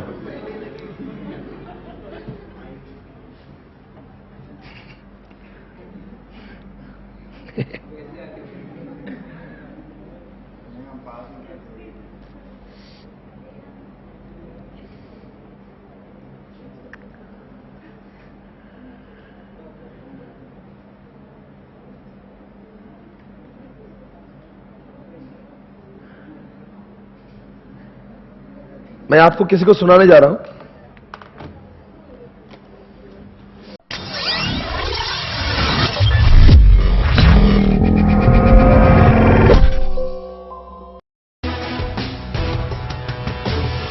सरकारी बैंकों के दिन इस वक्त अच्छे नहीं चल रहे हैं। लोगों से कर्ज वसूली ना कर पाने के चक्कर में बैंक ऑफ बड़ौदा समेत 5 सरकारी बैंकों को मार्च 2016 में खत्म तिमाही के दौरान कुल मिलाकर 6,751 करोड़ रुपए का घाटा हुआ है। पब्लिक सेक्टर के जिन दूसरे बैंकों को चौथी तिमाही में घाटा हुआ है उनमें UCO bank, central bank of India, Allahabad bank और देना बैंक शामिल हैं। कुछ मामलों में तो नॉन परफॉर्मिंग एसेट्स आरबीआई के रहने स्तर से ऊपर चला गया है। इसके चलते सुधार के लिए तुरंत कदम उठाए जा सकते हैं। केवल बीओबी को मार्च तिमाही में 3,230.14 करोड़ रुपए का घाटा हुआ। भारत के बैंकिंग इतिहास में ये दूसरा सबसे बड़ा घाटा है। बीओबी के बाद यूको बैंक दूसरे नंबर पर रहा, जिसे सबसे ज्यादा घाटा उठाना पड़ा। फंसे कर्ज में बढ़ोतरी के चलते मध्यम आकार के सेंट्रल बैंक को मार्च तिमाही में 898 करोड़ रुपए का घाटा हुआ। इलाहाबाद बैंक और देना बैंक को क्रमशः 581.13 करोड़ और 326.38 करोड़ रुपए का घाटा हुआ है। इसलिए कर्ज से उबरने के लिए इन बैंकों को लोन रिकवरी के लिए एक मजबूत रणनीति बनानी होगी, ताकि ये बैंक मौजूदा हालात से बाहर आ सकें। एनएमएफ न्यूज की report. Public sector banks, look at it from 2015, 14-15 upwards, the non-performing assets, the bad debts are rising, particularly in public sector banks. It's almost 12% now. Private sector banks, not such a big volume in terms of absolute numbers, but also they're much more careful. Is this an indication of what they call crony capitalism, and the whole system is giving loans to big industrialists? But public sector banks are in a bit of trouble. Let me, you raise a good question, but I think we should be a little bit careful here. Yeah. I think the standard view of public sector banks is, there's a lot of crony capitalism, whatever, right? But let's just, I think, step back and say one thing, right? When India was having its boom period, right? When a lot of the infrastructure got built, I mean, the private sector banks never participated. So in some senses, you're only looking at one side of the problem. I think the public sector banks financed it and so. Second, I think one has to be really careful about viewing this as a morality play, that it's all about crony capitalism. इसके बाद में आपने अभी जो देखा उसमें आपको एक चीज समझ में आई होगी कि बैंक का जो घाटा है बढ़ रहा है कि कम हो रहा है? बल्कि बैंक के बिजनेस में घाटा होने का तो कोई सवाल ही नहीं होना चाहिए। अगर लगाते आप, ये कोई घाटे का सवाल, ये तो प्योर बैच का बिजनेस है। इंटरेस्ट पे दो, ज्यादा इंटरेस्ट पे दो, कम इंटरेस्ट पे लो, तो it has to be always a profit making business. Bank जब घाटे में आ रही तो ये बहुत बड़ा चिंता का विषय भारत सरकार के लिए बन चुका है, और इससे उबरना बहुत मुश्किल है। 11 लाख करोड़ का amount, it's not a joke baby, it's a huge amount. अगर इस तरह का ये, अगर कोई क्या बोला, एक मजबूत रणनीति बनाना जरूरी है। जब तक मजबूत रणनीति नहीं बनेगी, बोलो आगे साहब, तब तक क्या होगा? जब तक मजबूत रणनीति बनता, जब तक कोई अच्छा कोड नहीं बनता, जब तक बैंक को, जब तक एक अच्छा एक्ट और कोई कानून नहीं मिलता, तब तक बैंक का उभरना भारत में मुश्किल ही नहीं। क्योंकि आप बताओ, अब ऐसे समय पे हमारे पास एक मजबूत एक्ट होना चाहिए जहां पे पावर डेटर्स के पास ज्यादा नहीं। अब डेटर्स को डर लगना चाहिए कि अगर हम लोगों ने नहीं दिया तो ये क्या करेंगे।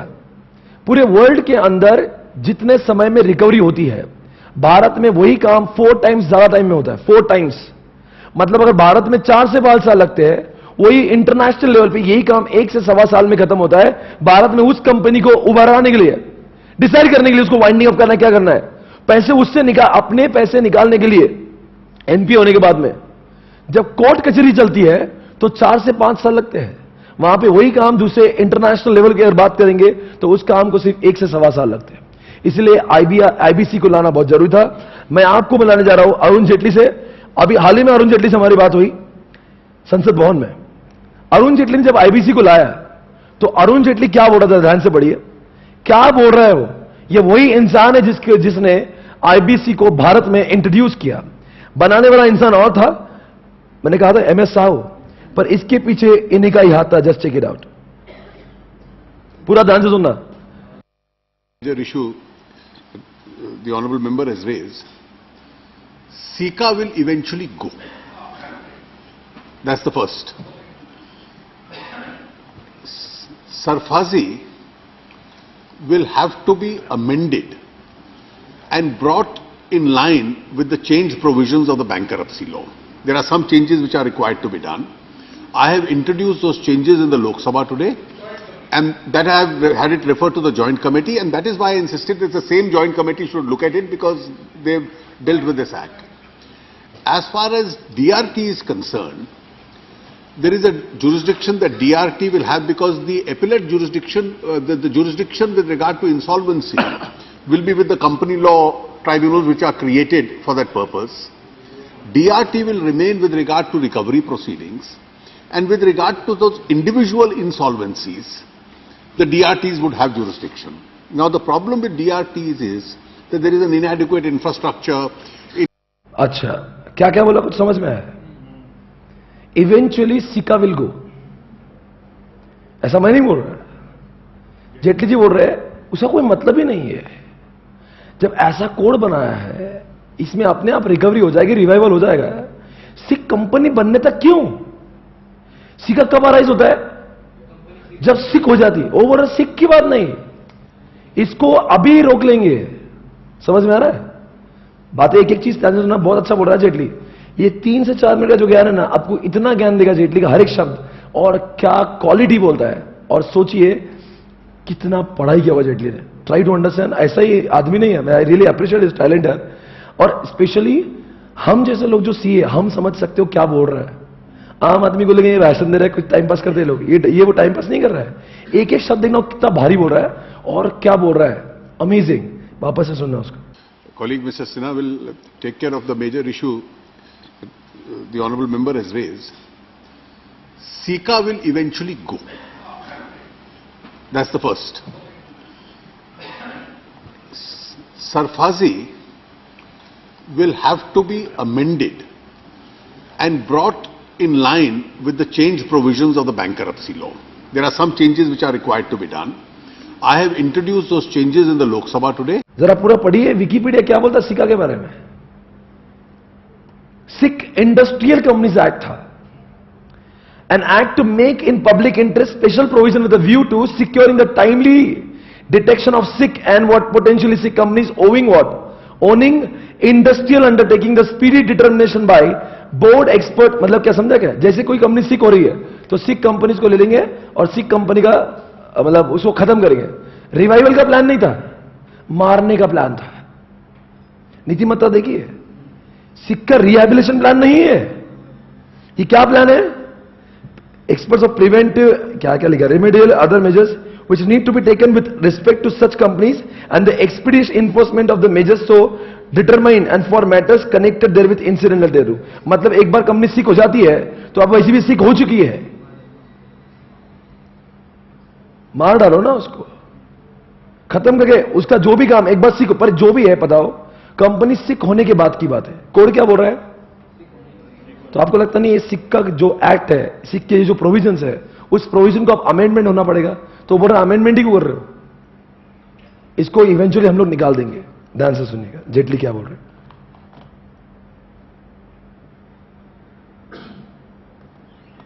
अगली आवाज। Sika will eventually go. That's the first. Sarfazi will have to be amended and brought in line with the change provisions of the bankruptcy law. There are some changes which are required to be done. I have introduced those changes in the Lok Sabha today, and that I have had it referred to the joint committee, and that is why I insisted that the same joint committee should look at it, because they've dealt with this act. As far as DRT is concerned, there is a jurisdiction that DRT will have, because the appellate jurisdiction, the jurisdiction with regard to insolvency will be with the company law tribunals which are created for that purpose. DRT will remain with regard to recovery proceedings, and with regard to those individual insolvencies, the DRTs would have jurisdiction. Now the problem with DRTs is that there is an inadequate infrastructure. It almost functions like a civil court, takes a lot more time. So today, to the DRT legislation also, I have introduced amendments in the Lok Sabha, referred to the same committee, and the entire procedure of DRT also is being altered. And in the altered position, a large part of the DRT proceedings will now go online, so that there will be limited hearings itself. Now, with regard to your last query, with how is it comparable to the Chapter 11, Jayantwal? Okay. Talking of a 5-year time frame? It will be phased out immediately. Okay. There will be a period given under which the Sika complaint will have to be brought before this new forum. So the Sika cases will automatically transmit themselves into the new mechanism. Is that the process that you are contemplating? And one of the differences between your Chapter 11 is that in Chapter 11, the debtor continues to be in possession. Here the creditors will be in possession. Now, Sika being phased out, and I'll tell you one of the reasons why Sika didn't function. Under Sika, the predominant experience has been, and that is why a decision was taken way back in 2002 to repeal Sika, when the original company law amendments were passed. Now, since they were challenged before the Supreme Court, it didn't come into operation. Now, the object behind Sika was revival of sick companies. Now, not too many revivals took place. But what happened in the process was that the protective wall which was created under Sika, that once you enter the BIFR, nobody can recover money from you. So that non-performing investment became more non-performing because the companies were not being revived, and the banks were also unable to pursue any demand as far as those sick companies are concerned. And therefore, Sika runs contrary to this whole concept of exit, that if a particular management is not in a position to run a company, then instead of the company closing down under this management, a more liquid and a professional management must come and then save this company. That's the whole object. And if nobody can save it, rather than allow it to be squandered, then the assets must be distributed, and as the select committee has, joint committee has decided, distributed in accordance with the waterfall mechanism which they have created. Okay. Now समझा है क्या बोला? मैंने बोला था ना, वो जो बोला ना, बहुत भारी बोल रहा था। उसने सिका के बारे में जो बोला है और उसके बाद जो बोला है, क्या बुराई किया उसने सिका के मालूम है?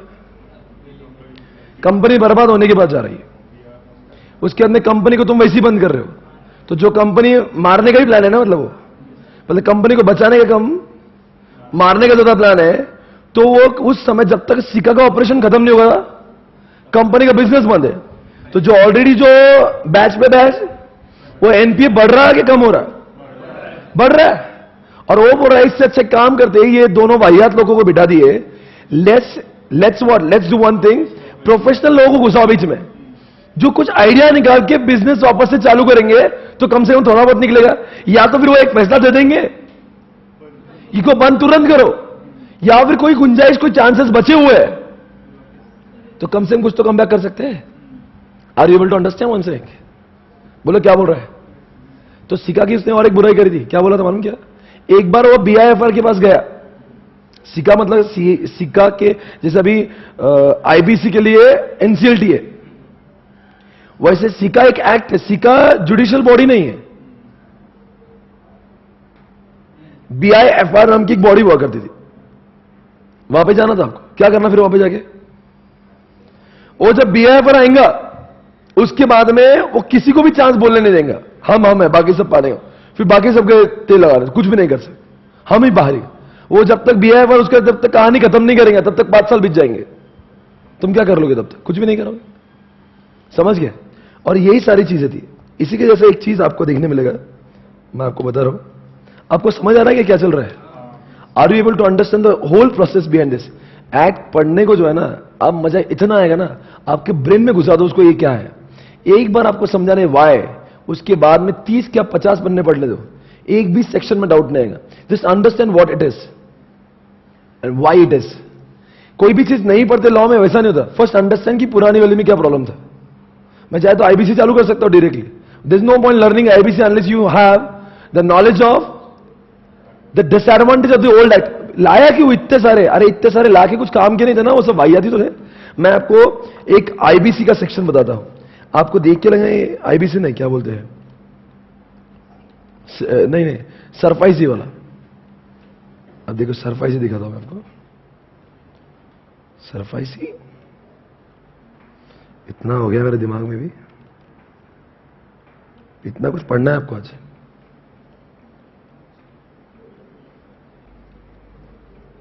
Read this things. ये 4 बातें समझ जाओ बस। नंबर 1, अगर फर्स्ट पॉइंट समझा तो जवाब दे दो क्या बोल रहे हैं। आपको अब आपको जवाब देते आना चाहिए क्या बोल रहे हैं।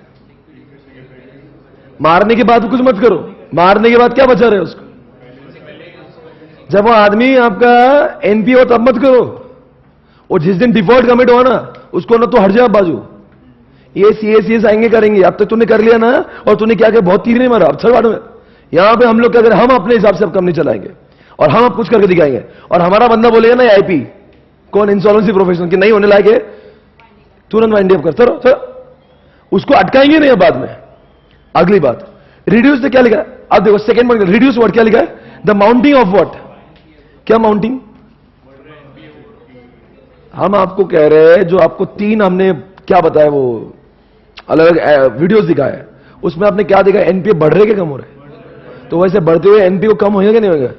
अगर यह कोड पहले से आता ना साहब, तो इतने विजय माले नहीं पैदा होते। किंगफिशर अब तक किंगफिशर नहीं होता। कोई तो बैंक ऑफ बड़ौदा और ये जैसे SBI जैसे लोग इसको कब से टेक ओवर कर लेते। तीसरी बात, नीड ऑफ क्या लिखा है। अच्छा बताओ, मैं कब से ज्ञान दे रहा हूं, आप कोई जवाब देना। यूनिफाइड का मतलब क्या है।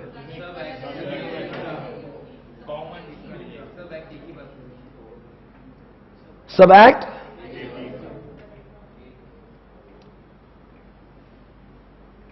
पढ़ो ये क्या लिखा।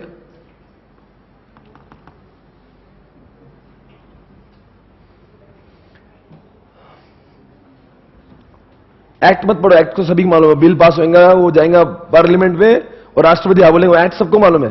कोड पढ़ी है, क्या लिखा है कोड का मतलब, uh systematically arranged collection and what, compendium of laws, rules or regulation and any set of standard set forth and enforced by local government agency for the protection of public safety, health, etc. The principle and regulation established in a community by some authority applicable to its people, whether in the form of legislation or of custom and policies recognized and enforced by judicial decision and written or positive rule or collection of rules prescribed under the authority of the state or nation as by the people in what constitution.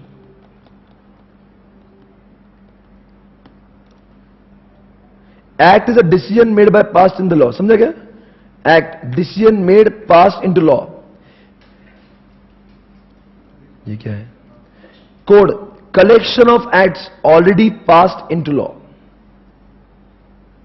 Code मतलब क्या होता है? Code एक law नहीं है। ये जो act already है, वो आपको बता रहे हैं कितने सारे थे, उन सबको वो एक्ट वैसे ही है, सिर्फ उनको एक लाइन में लाने के लिए, इन ट्यून में लाने के कोड बनाए। तो अगर मैं इसका डायग्राम बनाऊंगा तो अब कैसा आएगा बताओ, कैसे करेंगे आप इसके बारे में जरा देखते हैं।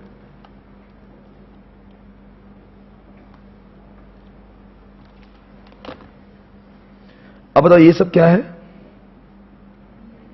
1 2 3 4 5, ऐसा नहीं, ये 1 2 3 4 5 ये है कोड। अब चाहे तुम सरफाइसी हो, और बोलो ना, चाहे तुम सिक्का हो, चाहे तुम वो हो कंपनीज एक्ट हो, चाहे पार्टनरशिप एक्ट हो, चाहे वो डीआरटी वाला कौन सा एक्ट है वो, एक मिनट आइए इधर।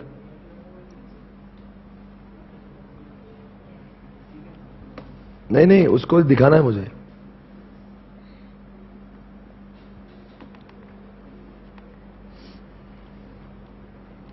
पढ़िए इसको।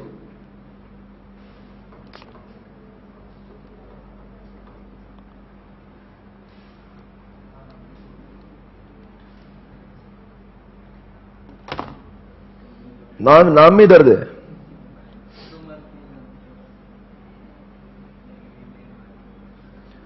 ये एक एक्ट है, इसने किसको लाया था? डीआरटी इन्होंने पैदा किया। ये एक्ट है, और इस एक्ट ने बोला अगर बैंक, किसके लिए? Recovery of debts due to banks. आज भी तो वही कर रहे हैं हम लोग, पर इनमें इतना दम नहीं था ना, तो इसलिए ऐसे लोगों को मार दिया गया। मार दिया इन द सेंस क्या किया? इनको अपग्रेड किया गया। An act to provide for the establishment of tribunal for the expedition, मतलब समझता है? Fast speed. एडजुडिकेशन मतलब क्या समझता है? निकाल लगाना। एडजुडिकेशन मतलब क्या? फैसला लगाना। And recovery of debts due to what? Banks and the financial institutions and for the matters, वो भी किसके लिए? सिर्फ बैंक्स और फाइनेंशियल। और हमारे जैसे लोगों के लिए, हमारे जैसे लोगों के लिए क्या है? मतलब हमारे जैसे लोगों के लिए अलग एक्ट है, बैंक के लिए अलग एक्ट है।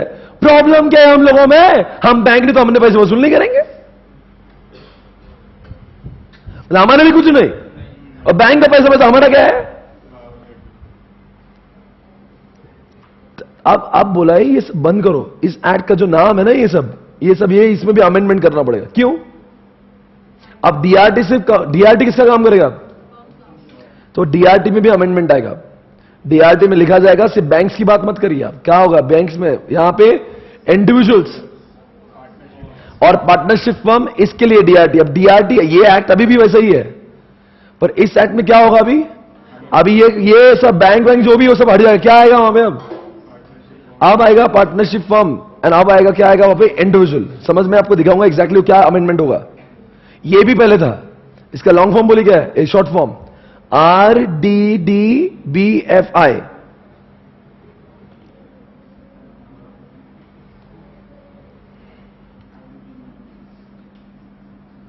अब बोलो इन सबको क्या करना पड़ेगा?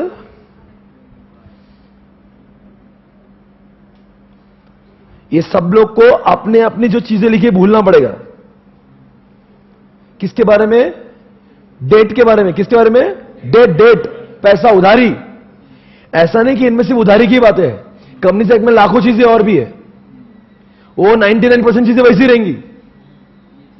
ये इस संबंधित जो पैसा वसूल करने के संबंधित की हर चीज चेंज करना पड़ेगी। आपको लग रहा है पूरा बंद नहीं हुआ है? अरे यार, मतलब इन पांचों एक्ट में डेट रिकवरी के संबंधित जो भी लिखा होगा वो उनको सबको इससे ट्यून करना पड़ेगा। और अब पांचों भी एक्ट एक जैसा बोलेंगे। Are you getting my point everybody? ये है जलवा किसका? कोड का। ये कोड है, ये एक्ट नहीं है। ये इसीलिए तो लिखा था यहां पे, क्या लिखा था देखो, कलेक्शन ऑफ क्या लिखा है?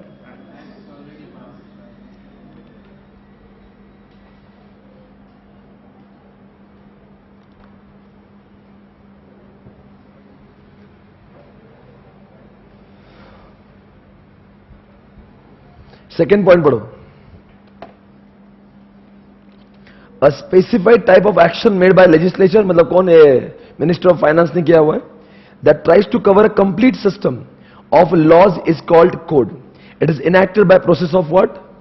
ये एक्ट नहीं है।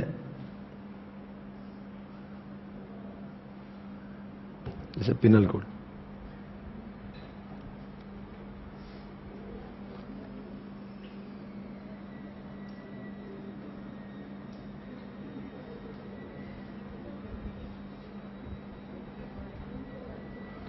मुझे बोलना है, एक चीज मुझे समझाना है। आपको ब्रेक चाहिए? ले लो बस 2 मिनट में। ये समझा दो मुझे क्या है। आप समझाओगे यूनिफाइड कोड क्यों है? सब अलग अलग थे, अब एक जैसे हो गए। To provide an easy exit. बताओ इसके बारे में स्टार्टिंग में मैंने कुछ बोला था। मैंने स्टार्टअप किया, 5 साल तो मैं एग्जिट में ही लग गया। मेरी जवानी तो आपने तुमने वाइंडिंग, मैं खुद ही वाइंडिंग अप हो गया वाइंडिंग अप में। पहले कोर्स में आधी चले गई, जब कंपनी चालू किया तो इनके लॉ ने मुझे आधा बर्बाद वही किया। अब मैं कुछ करने लायक रहा नहीं, इजी एग्जिट हो गया। 4 चीजें याद रखो, ये 4 चीजों की वजह से एक्ट है। Are you there guys? वापस बताना, बगैर देखे बोलो यार, ताकि भारत के एनपीए बढ़े कि कम हो। कंपनी मारने के बाद पैसे लेंगे, मारने से पहले। हम लोग मारने का प्लान नहीं कर रहे, बचाने का कर रहे हैं। हम तो एक काम कर, तुम हट जाओ भी है, ये कंपनी क्रेडिटर्स की हो जाएगी। अब तुम हट जाओ, हम प्रोफेशनल को भेजते हैं, हम चलाएंगे कंपनी। तुमने चला के देख लिया ना, क्या दिए लगा देख लिया हमने। तीसरी बात यूनिफाइड कोड। चौथी बात क्या लिख रहा है? Easy exit. लिखिए,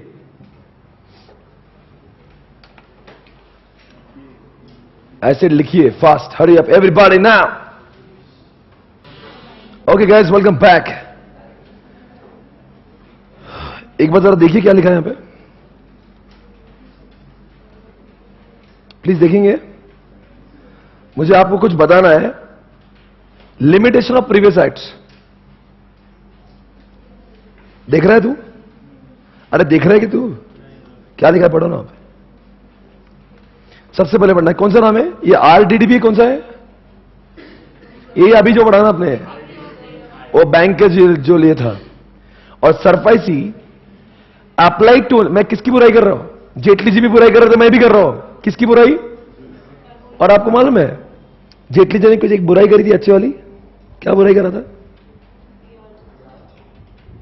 सिक्का के बारे में जो कुछ बुराई कर रहे थे। क्या बुराई कर रहे थे सिक्का के बारे में? डीआरटी की बुराई कर रहा था कि डीआरटी आज भी सिविल कोड जैसा है, तारीख पे तारीख चलता है, उनके इसमें इंफ्रास्ट्रक्चर नहीं है। भारतीय कोड जैसा है वो। एक बार केस चालू हो गई, अरे जजेस चाहिए, लोग चाहिए। केस क्या है? ये क्या है अपने, क्या है वो, कैसा है ना, ये 2 भाइयों का झगड़ा हो, मैटर चालू, 25 साल बच्चे चालू जाएंगे। अरे झगड़े तो ऐसे होते हैं आजकल कोर्ट में, दुश्मन बन के आते, दोस्त बन के बाहर जाते हैं। क्योंकि 25 सालों से हर बार कोर्ट में आते हैं, साथ में बैठते, अब क्या करेंगे? बाद में आते तो गाड़ी भी शेयर कर लेते, बोले चलो साथ में जाना भैया।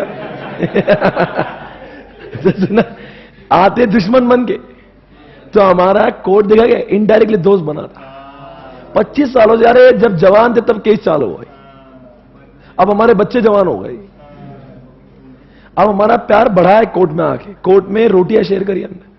अब सोचो जजेस भी क्या जजमेंट देगा, दोनों सामने बैठ के खाना खा रहे हैं, दोनों सामने बैठ के कुरकुरे खा रहे हैं। बताओ आप मुझे बताओ, इनके जजमेंट ये कौन बोलेगा झगड़े कर रहे हैं? ये तारीख पे तारीख हमें चाहिए, हमें चाहिए स्पीडी ट्रायल्स। आपको मालूम है एक बात तो बताया नहीं, एनसीएलटी को कितना टाइम दिया उनके? 180 दिन, दैट्स इट, गेम ओवर। 6 महीने में केस रफा दफा। एक तो कंपनी चालू कर लो वरना लिक्विडेट कर दो, दोनों में से काम करो। ये कंपनी चालू भी नहीं है, इसका लिक्विडेशन में बस हो गया ढोंग, 5 साल नहीं चाहिए, 6 महीने गेम ओवर। बहुत से बहुत, आईपी ने बोला साहब बहुत कंपनी बड़ी है, 90 दिन का एक्सटेंशन देंगे, 270 दिन गेम ओवर। एक तो कंपनी क्रेडिटर के पैसे दे दो वरना कंपनी पूरी तरह से लिक्विडेट करो। एक तो कंपनी चालू कर दो मतलब, वरना एक काम करो ना, बेचो, दो इनके पैसे। कमाल करते हो शर्मा जी। आप नहीं जानते, ये एक्ट से लेकर मैं बड़ा एक्साइटेड था, कल रात से सोया है नहीं। मेरे बार बार वही आ रहा था मेरे दिमाग में, कब जाके बढ़ाऊंगा, कब जाके बढ़ाऊंगा।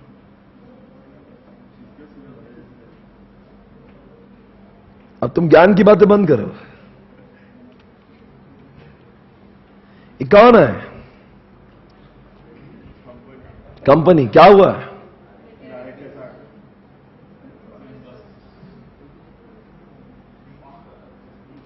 जब तक तुम थे, ए मेंबर हो, इन दरिंदों को तुमने चुन के दिया ना डायरेक्टर ने, इनकी वजह से ये हुआ है।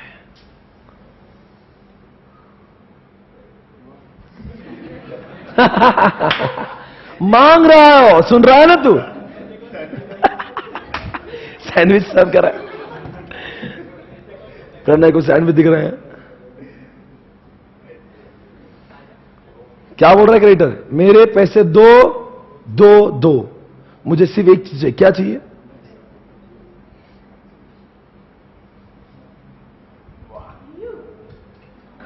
नाम तो सुना है होगा।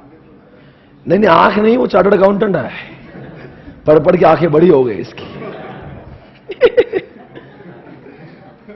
देखो जरा क्या हो रहा है। मान immediate suspension of power of board of directors, बंद कर दो कमीनों को।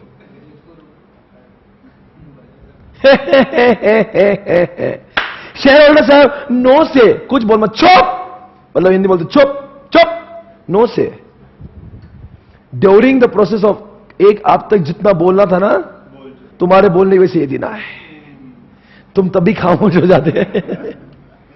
आई होप यू अंडरस्टैंड गाइस। तो इससे आपको थोड़ा सा क्लैरिटी आखिर क्या है। अभी क्या करेगा आदमी, होशियार आदमी आके ऑटो बाजू में, अब मैं होशियार आदमी हूं, सीए कर रहा हूं, और 15 साल से सीओ भी लेके हमने क्या किया है, कुछ तो होशियार आदमी आया हुआ है, ये अपने हिसाब से डिसाइड करें क्या करना है। और 15 साल का आदमी क्यों लिया, समझ गया क्यों? अरे कंपनी के हजारों करोड़ की मालमत्ता का भी ये ओनर हो जाएगा, अब इसको ये इतना होशियार आदमी चाहिए। नहीं तो मान लो दीपक जैसे नया आदमी गया अभी सीए बना, बोले मैं, बताओ ये कंपनी को रिवाइवल कर पाएगा? ओके, एनीवेज यार, समझाएगा आपको क्या हो रहा है? पढ़ो ना। अप्लाइड ओनली टू किससे, कौन से बैंक तो, and not to the what?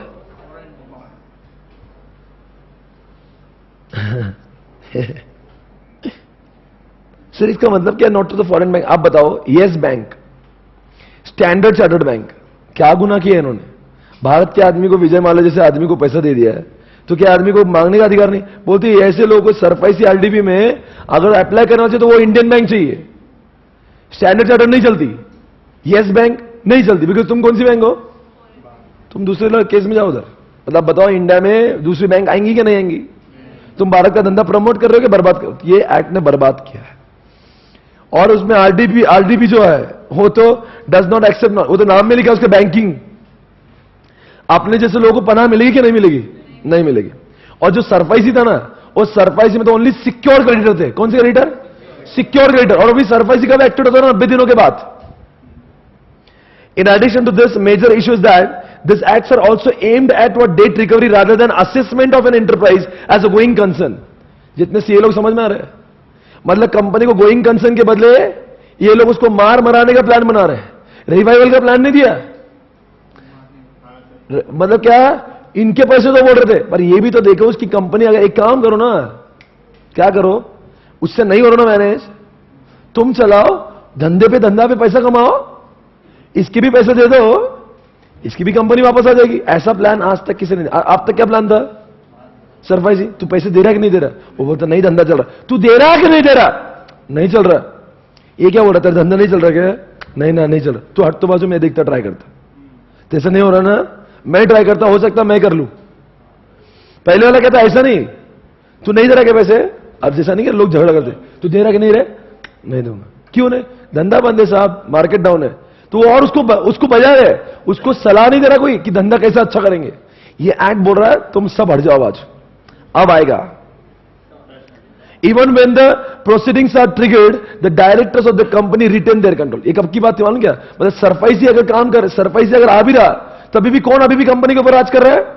Share holder, company की चुने डायरेक्टर। अरे जब इन छपरी लोगों ने तुम्हारी कंपनी को सिक बना दिया, तो तुमको अगर वापस क्या उखाड़ लेंगे लोग? इन्होंने 10 साल में कंपनी को ये लाए, अब ये कंपनी को अगर सुधारना होता था तो कब का सुधार बैठे थे। अभी भी कंपनी का मतलब पैसा थक बाकी है, फिर भी कंपनी को कौन चला रहा है? अरे कौन चला रहा है? शेयर होल्डर डायरेक्टर ना। तो सही था क्या? नहीं था। आगे, सिका अप्लाइज ओनली टू व्हाट? किसके लिए? Industrial company which creates what? Major problem since India is increasingly becoming what service-led economy. Further under SICA, even if the BIFR recommends a liquidation, a reference is made to the High Court, re-examine the recommendation, potentially even reverse to it. समझा क्या बोला? नहीं समझा। अगर BIFR ने बोला इसका liquidation कर दो, फिर आदमी बोलेगा कैसा हमारा लिक्विडेशन कर रहा है? अपील करूंगा मैं, हाई कोर्ट जाऊंगा। और हाई कोर्ट बोलेंगे जान दो मत करो। मतलब BIFR ने 4 साल लगाया क्या बोलने के लिए? फिर अभी आदमी क्या करेगा? ये मुझे मंजूर नहीं, मुझे लिक्विडेशन, मैं जाऊंगा हाई कोर्ट। हाई कोर्ट बोलेगा इंजंक्शन दे दो, स्टे लेकर आ गए। मतलब तुम्हारा 6 साल तो इसमें अभी तक ये भी नहीं हुआ कि कंपनी लिक्विडेट होगी, लिक्विडेट नहीं मतलब कंपनी के एसेट्स बेच नहीं पाएंगे, मतलब 6 साल तो इसमें, अरे 6 साल में इस आदमी का इंटरेस्ट डबल हो गया इधर।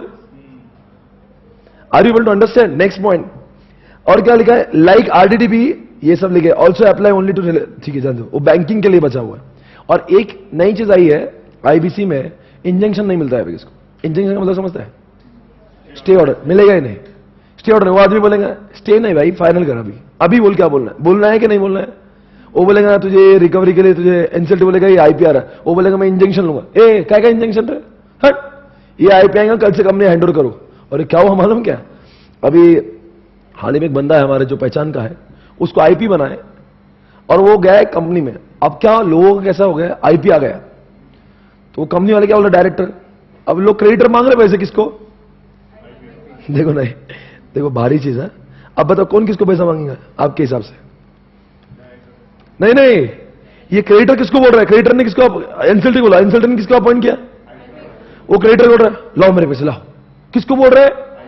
नहीं, और क्रेडिटर गया डायरेक्टर के पास में, डायरेक्टर बोला हमको मांग रहे तो हमें तब मांगना था जब हमारे हाथ में पावर थी। हम कौन है आप? We are out of the company, जो मांगना इस कंपनी से मांगो। मतलब इन्होंने, ये क्रेडिटर ने इसको मारने की धमकी दे दी आईपी को, तो हमारे पैसे दे रहा कि नहीं दे रहा? भारत माता की, भारत में ऐसा होता है। देखो ये आईपी का क्या करना है, उनको ये पता नहीं ना आईबीसी में क्या है, उनको क्या लग रहा है और सारे पैसे कौन देंगे, आईपी देंगे। अरे पर आईपी कौन है? वो इनका झगड़ा सॉल्व, वो इससे ही मांग ले रहे, बोले तू पैसे दे रहे कमी नहीं कुत्ते, बोले मैं कौन, मैं सीईओ, बोले तू जो भी है, हमारे 500 करोड़ दे रहा कि नहीं दे रहा? इसको मारने की धमकी दे रहे हो, किसको? उसको क्या गलती वजह, वो कौन है? ये रियल जिंदगी में अभी ये चालू है। अभी जितने भी लोग हैं ना जिनका ऐसा हो रहा है, ये सब एनसीएलटी भी जा रहे हैं। एनसीएलटी क्या कर रहा है, एक तो तुम आईपी बोलो नहीं तो हम आईपी आपको अपॉइंट करेंगे, तो वो क्या लग रहा है क्रेडिटर को, यही कमी ना हो। अब उनको क्या लग रहा है, यही ओनर बन गया, क्योंकि अब शेयर होल्डर तो आ रहे नहीं, डायरेक्टर भी नहीं आ रहे। अब इसको कौन मिल रहा है कंपनी में? अब ये क्या कर रहा है, बैठ के हिसाब कर रहा है कि क्या एसेट कैसे बिकेंगे, क्या करेंगे। तो ये क्या बोल रहे, नहीं वो तो बाद में कर, हमारे पैसे दे। सोचो भारत माता की जय। ऐसा हो रहा है, ये तो रहे घर में कौन से लोग, डायरेक्टर, क्योंकि अब डायरेक्टर को तो कंपनी में आना अलाउड नहीं ना। अब डायरेक्टर घर पे, अब डायरेक्टर तो ऑफिस में मिल रहे नहीं, शेयर होल्डर भी नहीं। अब कंपनी इसके बाप की हो गई आईपी के। अब ये क्या लग रहा है कि आईपी पैसे देगा, आईपी पैसे नहीं देगा, आईपी रिवाइवल का प्लान ला रहा है। समझ में आ रहा है? Don't underestimate the power of IP. IP को लगा तो देगा। I hope you are getting baby. Take a short break, thank you, I will see you after break.